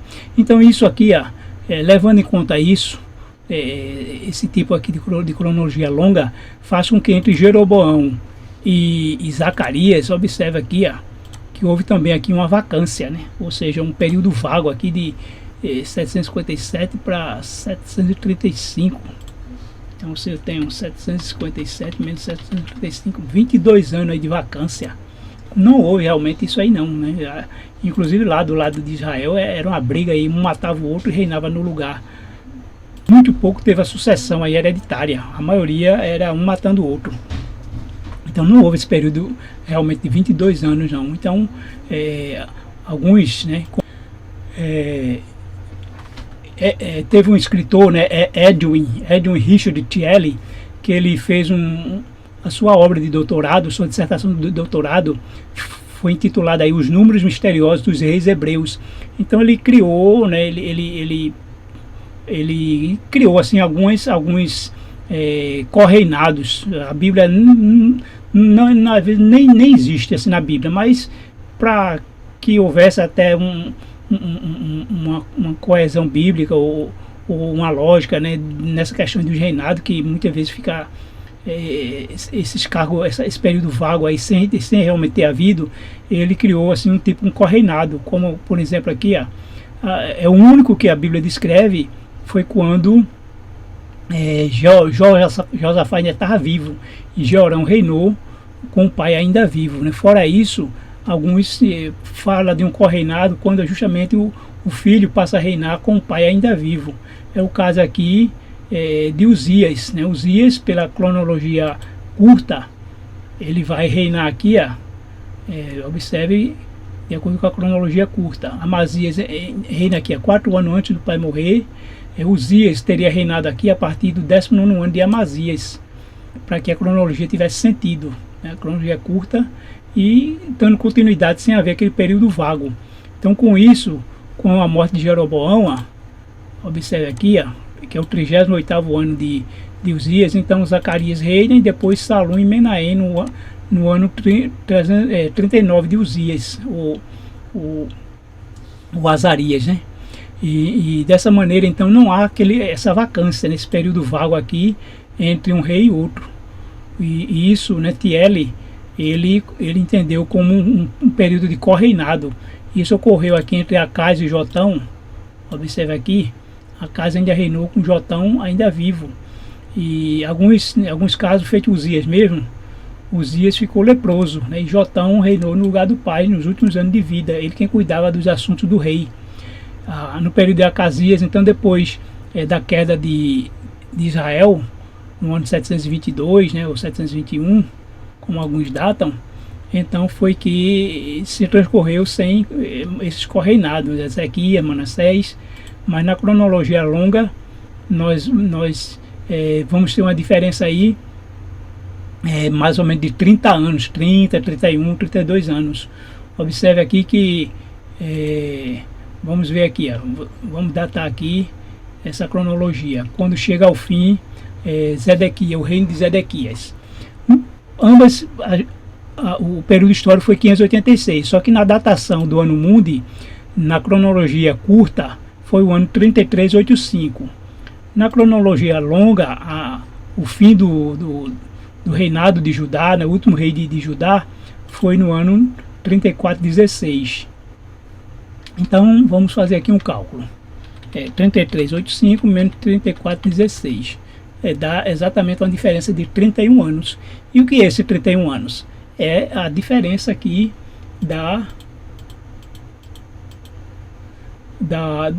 do ano da morte de Cristo, ou seja, né, do ano 1 até o ano 31. Porque os 4.000 anos, como nós vimos, é na cruz, não no nascimento. Então dá essa diferença entre 31 anos. Então Jamie Ussher, ele baseou a sua cronologia com base na cronologia longa. Mas a cronologia longa, ela vai até o nascimento de Cristo. E o que acontece? No nascimento de Cristo. Cristo nasceu no ano 4 antes da Era Comum, né? Ou seja, 4 antes de Cristo, né? Como diz assim, como é que Jesus nasceu antes dele mesmo, né? Mas é exatamente isso. Se antes de Cristo ocorreu 4004, né? O período antes da Era Comum, então eu tenho o seguinte, quando eu somo mais 1996, eu tenho 6.000 anos. Ou seja, o sexto milênio teria terminado em 1996, mas devido a essa confusão de 4 antes de Cristo, o Cristo ter nascido 4 anos antes dele mesmo e tal, então alguns adotaram que de 2000 não passa, né? Ou seja, até o nascimento de Jesus foi 4.000 anos, então o mundo se acabaria no ano 2000, né? De 2000 não passa. E ficou essa coisa, mas só que 2000 passou, estamos já aqui em 2025 e continua, né? Então, dessa maneira, essa cronologia longa, ela teve esse erro de datação, até que para tirar, né, esse erro, a gente tem que partir primeiro da própria Bíblia, mas também vamos usar a história, a arqueologia, para que a gente então feche nessa cronologia sem deixar brecha. Então nós temos bem amarrado, né, como eu falei aqui, bem amarrado, desde lá da criação até o dilúvio, do dilúvio até Abraão, de Abraão até o Êxodo, do Êxodo até o 4º ano de Salomão, e depois do 4º ano de Salomão, nós vimos aí que o filho dele, aqui Roboão, reinou 17 anos, até Abias, aí veio Asa, depois de Asa Josafá teve esse período conturbado de Atalia, depois Joás reinou com 7 anos de idade, então depois de Joás foi Amazias, depois de Amazias Uzias. Então esse período aí, essa vacância que tem na cronologia longa é que realmente dá essa diferença de 31 anos, essa vacância entre Amazias e Uzias, entre Jeroboão e Zacarias. E quando adota a cronologia curta, a gente tira essa vacância e coloca aí uns correinados em alguns reis e consegue então chegar aos 4.000 anos até a cruz. Mas a própria Bíblia teria que nos dar assim, uma data, um período também para fazer uma amarração, e aí a gente não depender de fatos abstratos, aleatórios, que a gente não tente conseguir, vamos dizer, até forçar a barra. Então, o único período de tempo, não profético, né, mas um período de tempo que ainda não está claramente explicado, é a profecia, né, ou a profecia não, é o texto de Ezequiel 4. Esse texto de Ezequiel 4 é o período que não encontrei ainda ninguém que dissesse quando foi que ocorreu esse período. Que período, né? Ezequiel 4 fala de um período ali de 390 anos para o castigo de Israel e 40 anos para o castigo de Judá. E como ele diz também lá, né, 40 dias em dias, né, mas 40 de cada dia por um ano. Veja o texto. Quando Deus fala com Ezequiel: Tu, pois, ó filho do homem, toma um tijolo, põe-no diante de ti e grava nele a cidade de Jerusalém. Põe cerco sobre ela, edifica contra ela fortificações, levanta contra ela as tranqueiras e põe contra ela arraiais e arites em redor. Toma também uma assadeira de ferro e põe-na por muro de ferro entre ti e a cidade.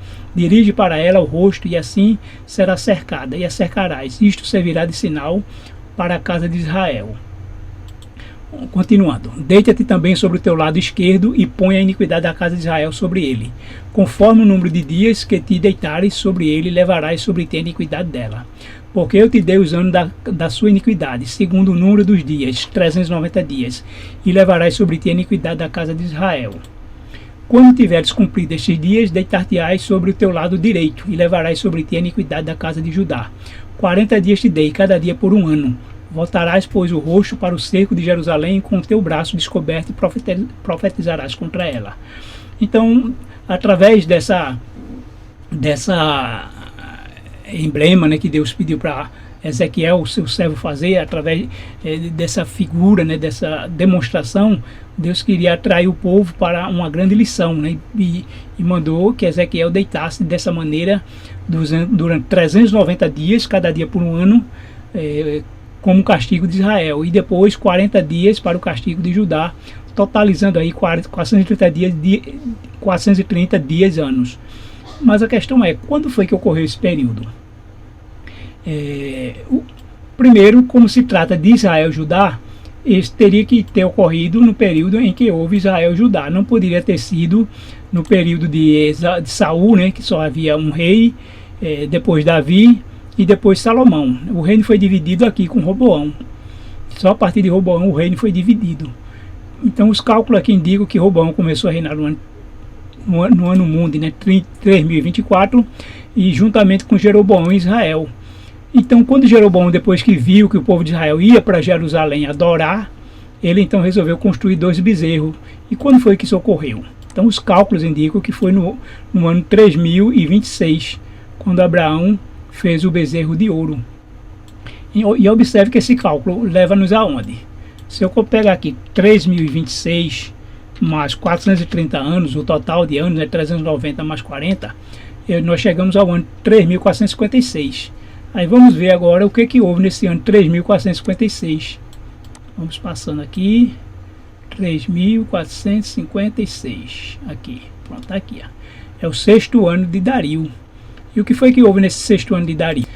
Observe aqui. Acabou-se esta casa no dia 3º do mês de Adar. Adar é o último mês do ano. No 6º ano do reinado de Dario.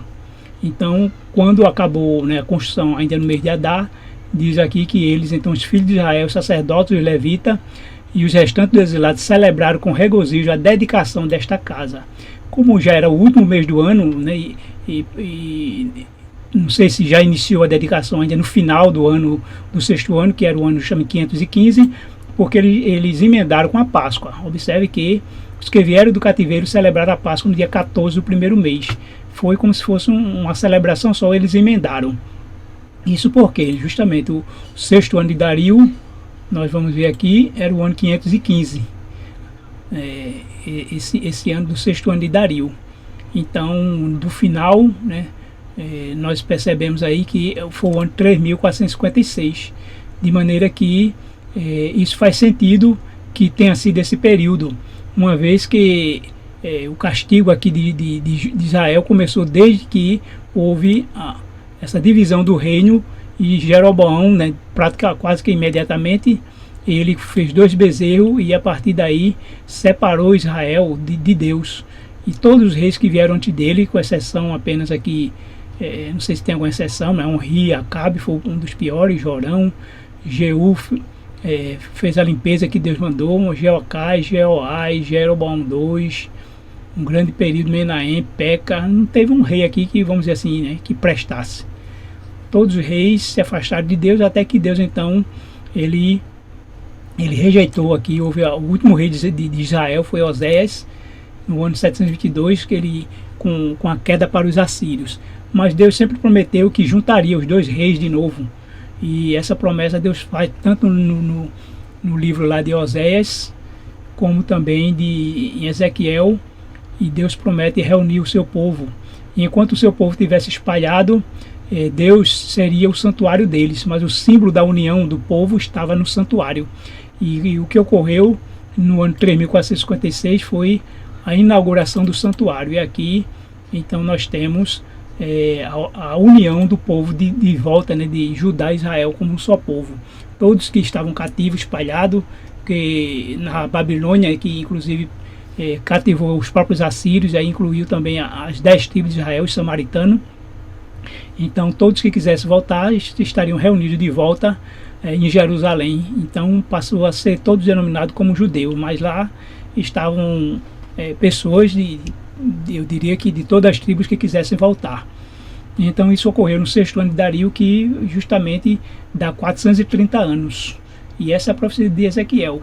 Quando eu então fizer essa amarração, né, veja, de Roboão, logo após Salomão, até o quarto ano de Dario. Então aí a gente pode então entender que isso só faz sentido na cronologia curta e não na longa de Jamie Ussher, né, até 4004 a.C., mas na cronologia curta, que faz com que o ano 4000 ocorra aqui com Jesus, ó, lá na cruz. Aqui, 4.000 anos, ó, quando Jesus, na primeira semana aqui do ano 4001, é a semana da paixão. Mas Jesus nasceu aqui já nos finais no ano 3.997, aliás, 3.967, ele é batizado no ano 3.997, né, 3.967, Jesus nasce aqui, ó, nascimento de Jesus. Então, quando ele tem aqui 12 anos, no ano 3.980, é que ele entra no templo. É no ano que ele ia fazer 13 anos, né, que Jesus nasceu, digamos, perto do fim do ano. Mas, quando ele entrou no templo, foi na Páscoa, ou seja, iniciando o primeiro mês. Ele ainda tinha 12 anos. E foi no ano 10, então. O ano 10 depois de Cristo.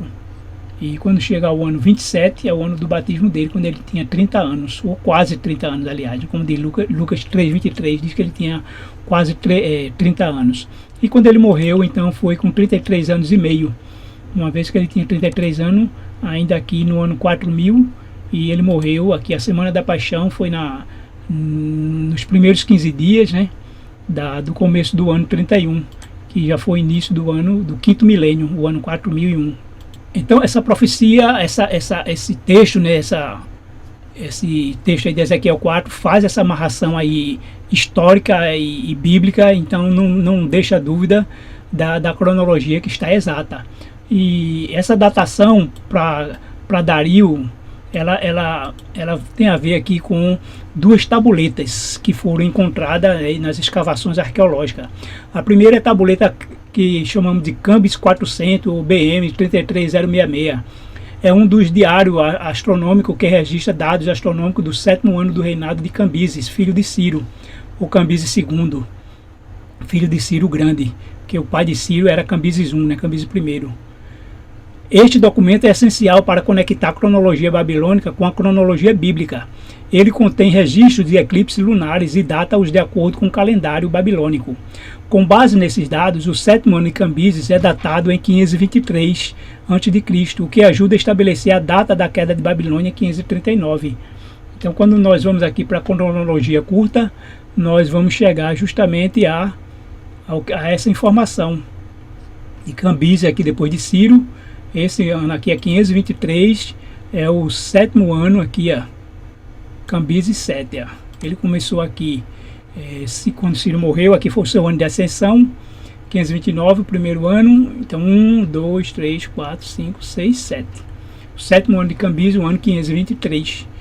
Então esse é o ano 3.448, desde a criação. Então a datação aqui, né, o que nós estamos vendo, essa é a cronologia curta, que leva os 4.000 anos à cruz, né, à morte de Jesus. Na cronologia longa, isso aí estaria diferente. Estaria depois da morte aqui de Ciro, Cambises, o 7º ano, 1, 2, 3, 4, 5, 6, 7. Daria aqui o ano 3479, esse ano aqui 3479 na cronologia longa. E para a cronologia curta, vamos fazer um cálculo aqui, 3479 menos 3448. Você vê que justamente mantém a diferença de 31 anos. Esses 31 anos é que faz com que o ano 4000 seja na cruz e não no nascimento de Jesus. Um outro detalhe também arqueológico é a tabuleta VAT 4956. Essa tabuleta é um outro diário astronômico que registra observações astronômicas durante o 37º ano do reinado de Nabucodonosor. Este documento é crucial para datar a destruição de Jerusalém. As observações astronômicas registradas na tabuleta correspondem ao ano 568 a.C., confirmando assim que a destruição de Jerusalém ocorreu no ano 586. Então a tabuleta Cambis 400, que aponta para o 7º ano de Cambises em 523, ela nos diz aí que confirma que a queda de Babilônia ocorreu em 539. Vamos ver aqui, a partir de Cambises. Então nós vemos, voltando aqui para o período de Ciro, né, quando Ciro toma a Babilônia, tem como último rei aqui Nabonido, ó, no ano 539. Vamos dar aqui um destaquezinho, laranja. Então esse laranja aqui é o ano 539, quando houve a queda de Babilônia, com Nabonido, que era o rei, mas na verdade quem estava na Babilônia reinando era o seu filho Belsazar, que Nabonido estava em Tema, né, em outra cidade. Ele preferiu governar a partir da cidade chamada Tema, e deixou seu filho Belsazar reinando lá no trono de Babilônia.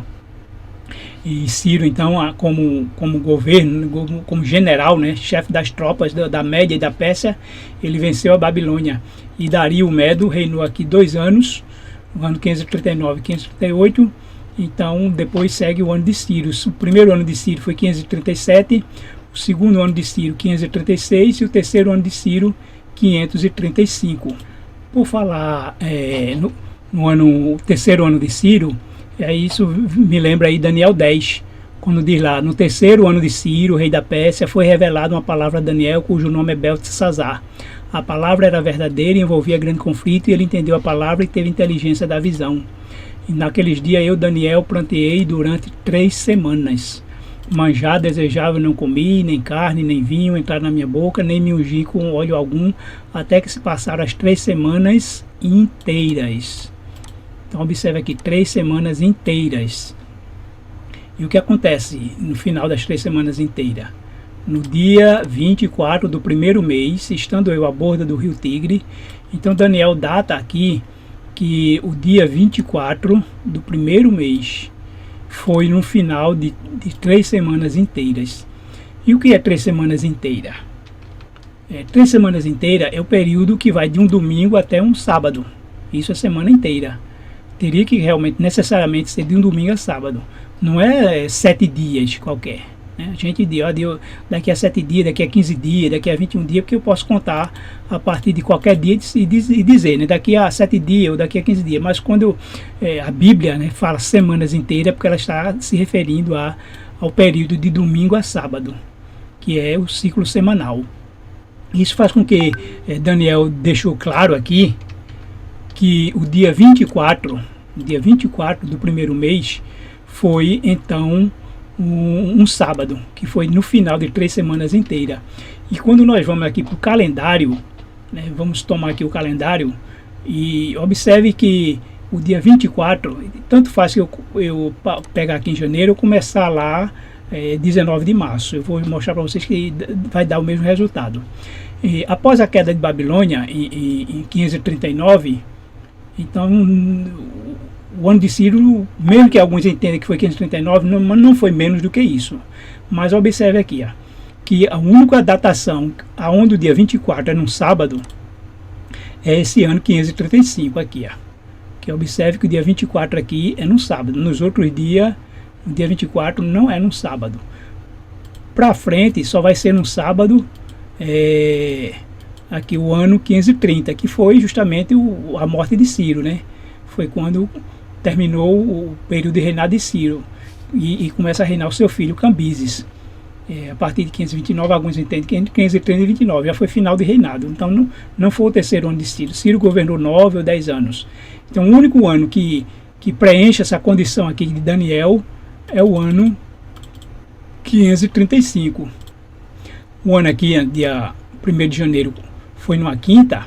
A gente vai ver que ele, correspondendo à primavera, ele também vai ter início aqui no dia 18, que foi uma quinta-feira. Esse seria o primeiro dia do ano aqui, desse ano, né? Observe que é 608. E com isso, o dia 24, 3 semanas inteiras, teria aqui 1, 2, 3, seria aqui 10 de abril.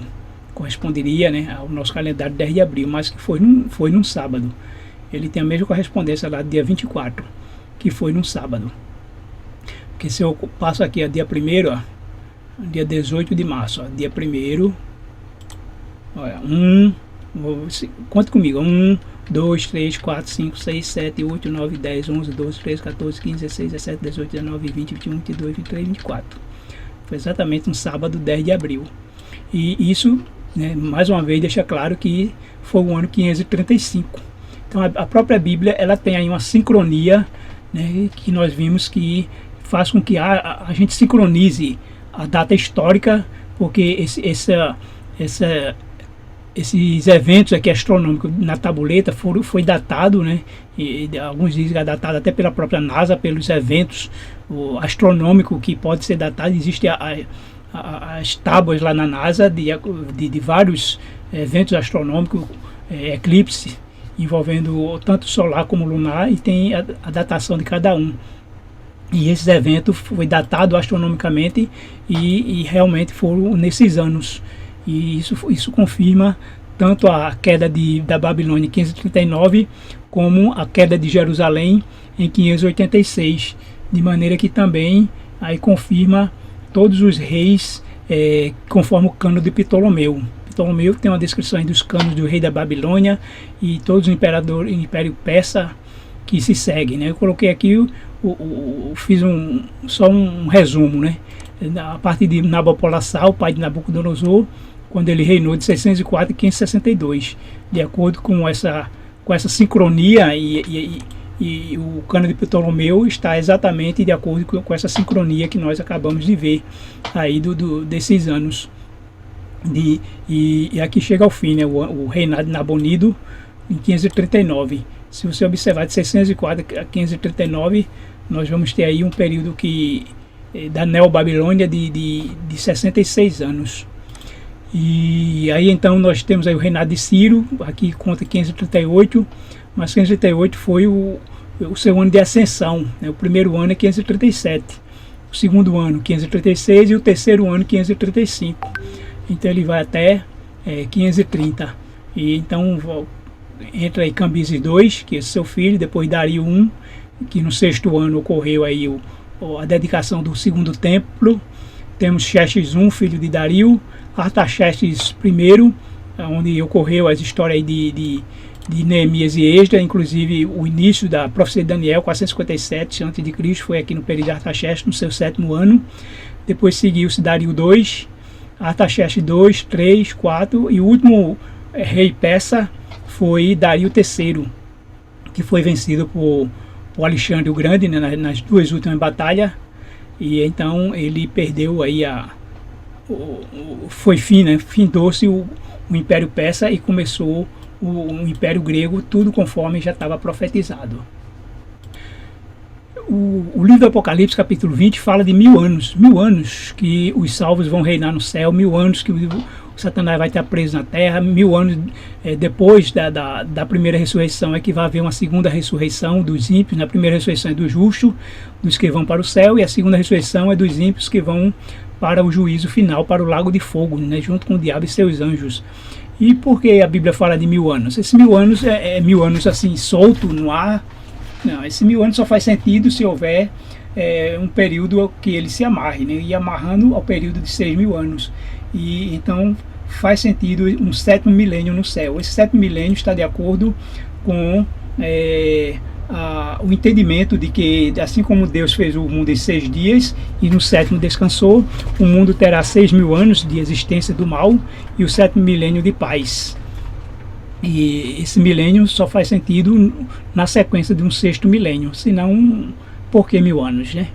E observe que essa questão dos 6000 anos, ele não é uma questão nova, não é uma invenção de Ellen White, não é uma teoria de ninguém. Ela já é um assunto que já existe há muitos anos.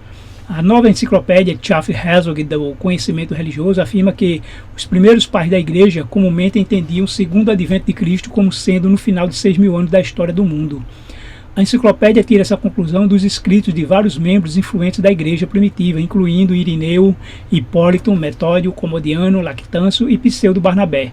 Sábios judeus de renome significativos também acreditavam em um cronograma de 7000 anos, conforme é evidenciado por 4 ensinamentos de 4 rabinos que estão registrados no Talmud. A tradição judaica ensina que esta ideia de 6.000 anos ela já foi ensinada pela primeira vez na escola do profeta Elias. Né? Sabe que Elias viveu ali pelo tempo de Acabe.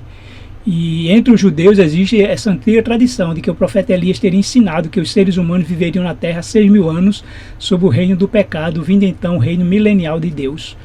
Então, isso é muito importante saber que não é uma teoria, não é uma invenção. É algo que gera um entendimento de pessoas estudiosas, de pessoas que entendiam pela Bíblia que o período era esse. O próprio Talmud, né, que é o resumo aí dos ensinos dos judeus, todos os seus ensinos rabínicos, diz que por 6.000 anos deverá o mundo existir, e por 1.000 anos o sétimo deverá estar desolado. Como está escrito, o Senhor unicamente deve ser exaltado naquele dia. Assim como o sétimo é um ano de libertação em 7, assim é um. Um dos 7 milênios deverá ser de repouso, como está escrito, e unicamente o Senhor deverá ser exaltado naquele dia. Então, observe como o próprio Talmud, o entendimento judaico antigo, ele já tinha também essa visão de um 7º milênio de descanso após 6.000 anos do reinado do mal. E de acordo com os pais da igreja, conforme vimos lá acima, vamos descrever aqui o que diz alguns ensinamentos. Né? A epístola de Barnabé, ou alguns consideram pseudo-epístola, já que não tem como provar, né, a autoria dessa epístola, que foi Barnabé, aquele companheiro de Paulo, mas essa epístola é datada aí entre os anos 70 e 79, logo após a destruição de Jerusalém. E nas palavras mesmo antigas diz lá: e Deus fez a obra de suas mãos em 6 dias, e no 7º dia terminou, e descansou nela, e a santificou. Escutem, meus filhos, qual é o significado desse ditado? Ele terminou em 6 dias, e significa que o Senhor completará tudo em 6.000 anos, pois é com ele há 1.000 dias no ano, e ele testifica dizendo: eis que hoje será como se fosse 1.000 anos. Portanto, meus filhos, em 6 dias, ou seja, 6.000 anos, tudo estará completo, e ele descansou no 7º dia. Então, essa conexão dos 6 dias da criação com o 7º milênio veja que se sobressai nos escritos dos nossos pais antigos. Tem um outro aqui também. Esse é Irineu de Lyon. Irineu de Lyon, ele foi o discípulo de Policarpo, o bispo de Esmirna. E Policarpo foi discípulo de João, o último apóstolo de Jesus, né, o que escreveu o Apocalipse e o Evangelho de João. Então Policarpo também foi martirizado, né? Nós sabemos, Policarpo considerado bispo de Esmirna, e Irineu de Lyon foi aluno, né, ou discípulo de Policarpo, e ele também já tinha esse entendimento. Veja o que é que diz Irineu. Está escrito: e Deus descansou no 7º dia de toda a sua obra, e quando se completaram os dias da criação, o reino, ou no 7º dia, o verdadeiro sábado dos justos, que viu João, o discípulo do Senhor, dizer que ouviu falar do que o Senhor ensinou e falou sobre estes tempos. Então, assim como Deus descansou no 7º dia, ele então entendia aqui que 7º dia tinha a ver com o milênio, ou 1.000 anos que João ensinou. E Hipólito de Roma, que ele é considerado, ou alguns consideram, ou ele mesmo se considera discípulo de Irineu. Então, nessa cadeia, né, nesses anos, então, nos escritos de Hipólito diz o seguinte: do nascimento de Cristo, então devemos contar os 500 anos que restam para completar os 6.000, e assim será o fim. Mais um dia com o Senhor é 1.000 anos, e a metade disso, portanto, é 500. Para que na metade restante do tempo o Evangelho fosse pregado a todo mundo, e que, completando-se o 6º dia, ele completasse a vida presente. Embora que no entendimento dele os 6.000 anos se completaria 500 anos depois, né? Porque a cronologia dele foi no sentido do que ele calculou na época, mas o sentido que queremos extrair é que ele entendia que os 6.000 anos viria, quando se completasse os 6.000 anos, ou o 6º dia, então viria o fim da vida presente e viria o descanso eterno. Também um outro citado lá, o Comodiano, né, que viveu por volta aí do ano 240 depois de Cristo, lá no escrito dele ele diz: Adão foi o primeiro a cair, e para que ele pudesse evitar os preceitos de Deus, Belial foi seu tentador pela luxúria da palmeira. Seremos imortais quando 6.000 anos forem cumpridos. E Lactâncio, também citado lá na enciclopédia, por volta aí também do mesmo ano, só que Comodiano, salvo engano, ele agiu lá pela África, Lactâncio foi lá pela Ásia. E diz assim o seguinte: pois 6.000 anos ainda não foram completados, e quando esse número for completado, então finalmente todo o mal será levado embora, para que somente a justiça possa reinar, e com isso acontecerá. Explicarei em poucas palavras. E o outro entendimento também de que o fim chegaria após 6.000 anos. E temos ainda, né, Agostinho de Hipona, considerado pela Igreja Católica como Santo Agostinho. Ele escreveu o seguinte: como se fosse digno que os santos desfrutassem de um certo descanso sabático durante esse tempo, um lazer sagrado após os trabalhos de 6.000 anos desde que o homem foi criado. 1.000 anos como nos 6 dias seguintes a 1.000 anos. Esta frase não seria inadequada se acreditasse que as alegrias dos santos naquele sábado serão espirituais e consequência da presença de Deus. Então, aí, Agostinho escreveu isso aí por volta do ano 300 e ele viveu em 354 e 430. Então, mais ou menos aí, por volta do ano 400 depois de Cristo, ele já seguia o mesmo entendimento dos pais da igreja. E Metódio, depois aí de Agostinho, ele disse o seguinte: pois 1.000 anos aos teus olhos são apenas como o dia de ontem, visto que passou como a vigília da noite, que está em Salmo 34, né, que Pedro repete lá em 1 Pedro 3,8, que 1.000 anos para o Senhor é como um dia, ou um dia como 1.000 anos. Pois quando 1.000 anos são contados como um dia aos olhos de Deus e da criação do mundo até seu descanso, são 6 dias. Assim também para o nosso tempo, 6 dias são definidos, como dizem aqueles que são aritméticos inteligentes. Portanto, eles dizem que era de 6.000 anos se estende de Adão até o nosso tempo, pois eles dizem que o julgamento virá no 7º dia, isto é, no sétimo 1.000 anos. Então, Ellen White, ela segue essa mesma linha de pensamento. No livro Grande Conflito, o Grande Conflito completo, original, tem aí 8 referências a 6.000 anos, embora que em todos os seus escritos, alguém chegou a contar que existe cerca de 40 referências a 6.000 anos, mas só no Grande Conflito eu encontrei 8. Né? E nessa referência ela descreve muito bem como ao fim dos 6.000 anos o mal chega ao fim. Durante 6.000 anos, esse espírito superior que ocupou outrora lugar preeminente entre os anjos de Deus tem estado devotado a uma obra de destruição e engano. O grande conflito entre Cristo e Satanás, que tem prosseguido durante quase 6.000 anos, logo deve terminar, e o maligno redobra os seus esforços para frustrar a obra de Cristo. Assim, sob o novo disfarce, o grande rebelde ainda prossegue com sua luta contra Deus, luta iniciada no céu e durante quase 6.000 anos continuada na terra. E quase 6.000 anos no tempo de Ellen White, né? Então ela continua: 6.000 anos esteve em andamento o grande conflito. O Filho de Deus e seus mensageiros celestiais estavam em conflito com o poder do maligno, a fim de advertir, esclarecer e salvar os filhos dos homens.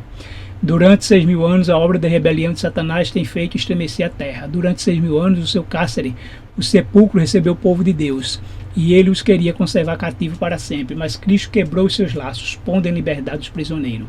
Isso é a ressurreição dos justos. Ela aqui fala como um acontecimento que ocorrerá após os 6.000 anos.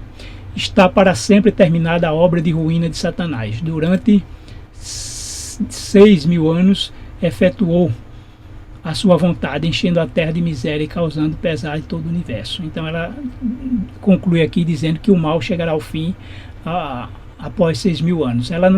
Então isso aqui não é uma teoria nem invenção nem de Ellen White. Vimos que os pais da igreja, a tradição judaica já admitia essa conclusão de 6.000 anos relacionada aos 6 dias da criação. E ela ainda diz um texto aqui muito importante no Grande Conflito, página 324.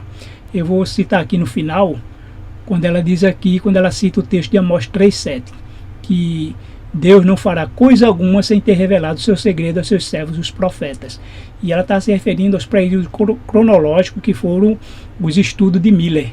E nesses estudos de Miller, ele estudando esse período cronológico, foi que ele chegou à conclusão de que Cristo voltaria, né, em 22 de outubro de 1844. Mas ela diz o seguinte, né, se referindo ainda à volta de Jesus, mesmo ele não tendo vindo, mas ela enfatiza o texto de Amós quando diz que Deus não fará coisa alguma. coisa alguma. Então ela explica o seguinte: assim, os que estudam a palavra de Deus podem confiantemente esperar que encontrarão nas Escrituras da verdade claramente indicado o acontecimento mais estupendo a ocorrer na história da humanidade. Então, para os que estudam a palavra de Deus, quem busca encontra. Então, vai encontrar claramente os períodos cronológicos que vai culminar com o acontecimento mais importante. E é exatamente o que nós estamos estudando, é cronologia. Não estamos profetizando a volta de Jesus, estamos estudando os tempos cronológicos. E essa cronologia, nós chegamos ao final do 6º milênio. No livro História da Redenção, ela diz o seguinte: a proclamação de um tempo definido para a vinda de Cristo despertou grande oposição de muitos dentre todas as classes, desde o pastor no púlpito até o mais ousado pecador. Daquele dia e hora ninguém sabe, era como se fosse um mote, né, que se repetia e aí para desprezar a mensagem da volta de Jesus. E então eles fechavam os ouvidos à clara e harmoniosa explanação do texto por aqueles que chamavam a atenção para o fim dos períodos proféticos e para os sinais que o próprio Cristo predisse como evidência de seu advento. É como hoje, né, quando falamos em data, sempre vem com esse mesmo texto: dia e hora ninguém sabe, dia e hora ninguém sabe. Eu já tenho uma live ou um vídeo gravado aí falando sobre dia e hora. Jesus sabia ou não do dia da sua volta? Estuda essa live aí no canal aí da IASD Vale das Pedreiras, e vocês vão entender o que Jesus quis dizer com dia e hora ninguém sabe, porque isso aí ele está se referindo ao tempo dele, né, o tempo presente. Todos os sinais ele fala no futuro, né, que haverá, acontecerá, ocorrerá, será pregado. E quando ele fala de hora, ninguém sabe usando o presente, né? Então, ou seja, no tempo dele. Mas isso não quer dizer que serviria para os nossos dias, ninguém saberá, ele não disse isso. Testemunho seleto diz: porém daquele dia e hora ninguém sabe, nem os anjos do céu, nem o Filho, mas unicamente o Pai. Então, como passou repetidamente a data marcada, o mundo está hoje em mais profundo estado de incredulidade do que antes, com respeito ao próximo advento de Cristo. Consideram com aborrecimento os fracassos dos que marcaram o tempo, e por isso que os homens têm sido assim enganados. Dão as costas à verdade, comprovada pela palavra de Deus, de estar às portas o fim de todas as coisas. E usa como desculpa sempre isso, né? Dia e hora ninguém sabe, desprezando todos os demais cronologia, né? Acontecimentos e eventos. Então, quando se usa essa passagem, muitos usam para se desculpar e vem com zombaria e escárnio. Mas Jesus deixou alerta, né, de que quando vir essas coisas acontecer, saber que está próximo às portas. Não se deve, olha só, não se deve admitir que uma declaração do Senhor destrua a outra.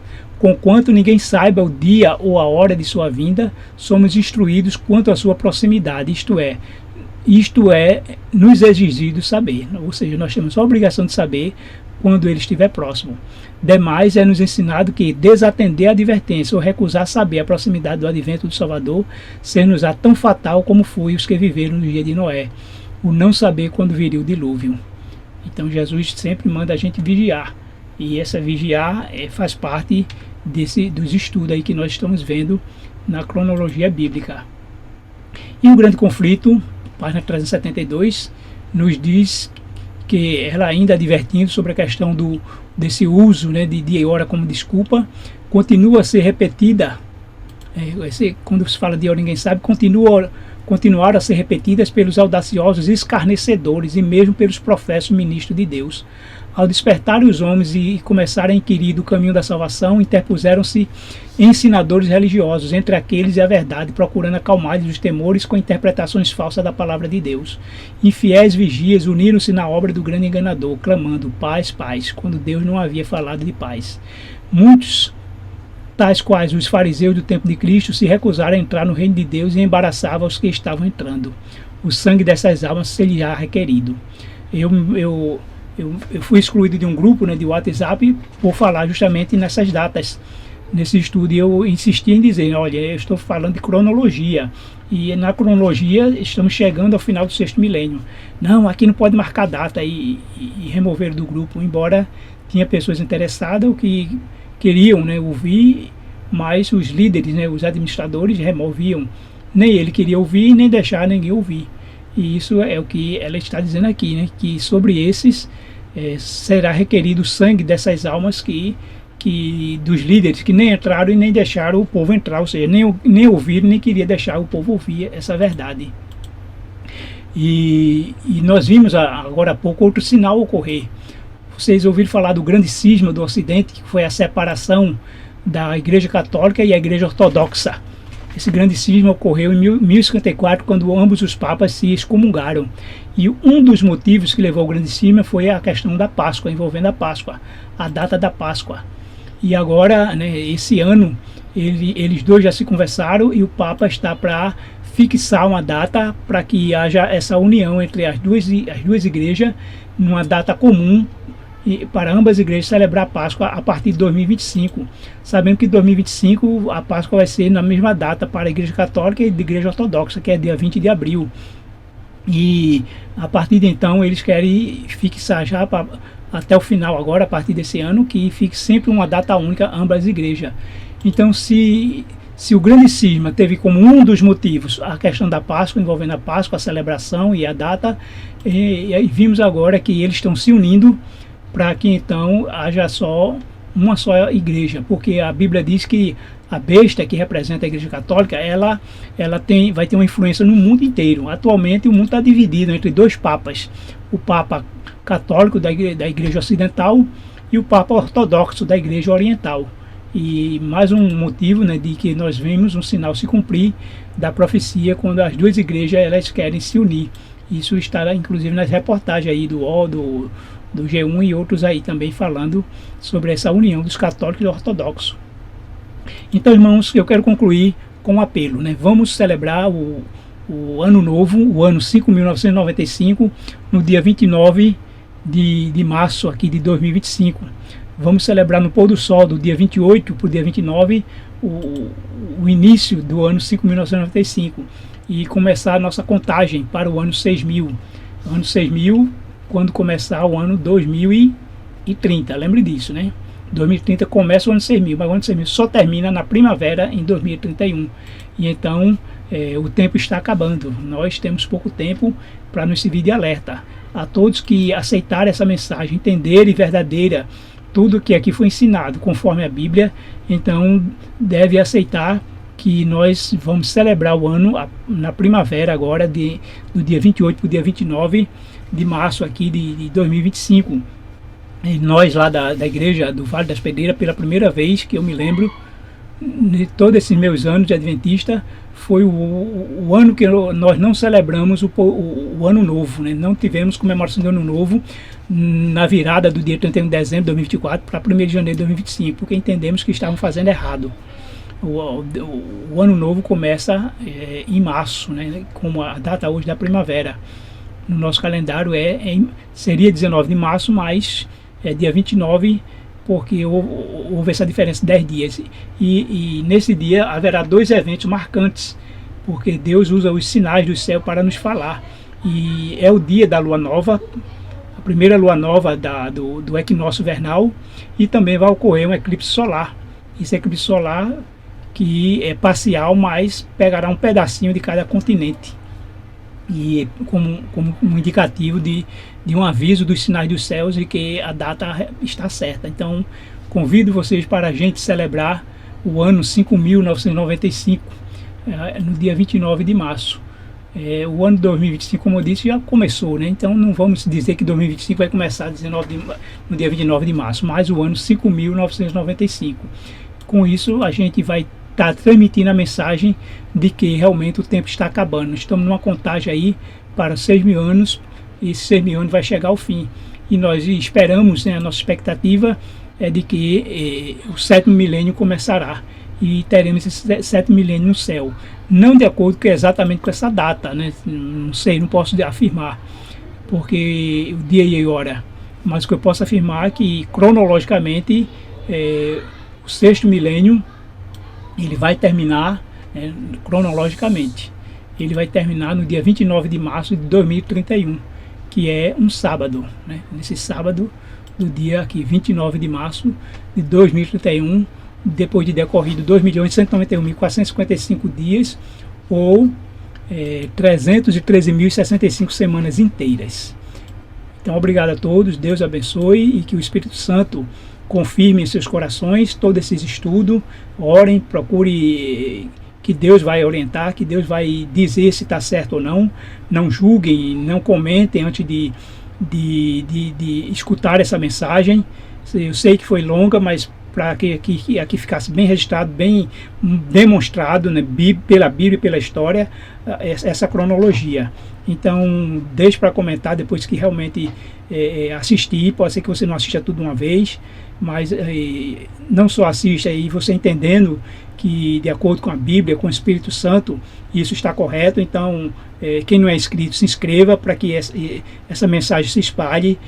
Também dê um like aí para que essa mensagem se torne, né, acessível para mais pessoas, porque quanto mais ver que essa mensagem está sendo gostada, né, está sendo aí atraindo inscritos, então haverá uma divulgação maior para que alcance mais pessoas e quem sabe até o dia 29 aí de março de 2031 a gente entenda que o povo de Deus vai comemorar aí o ano 5.995 no pôr do sol aí na virada de 5.994 para 95. Então nós vamos demonstrar ao mundo que estamos na contagem aí para o 6º milênio e aguardando, né, que preencha a nossa expectativa de que somos a última geração e que breve Jesus voltará. Deus abençoe a todos vocês e o que eu desejo a todos e que que eu desejo a todos reflitam bem e busquem de Deus orientação e sabedoria que Ele vai dar a cada um de vocês.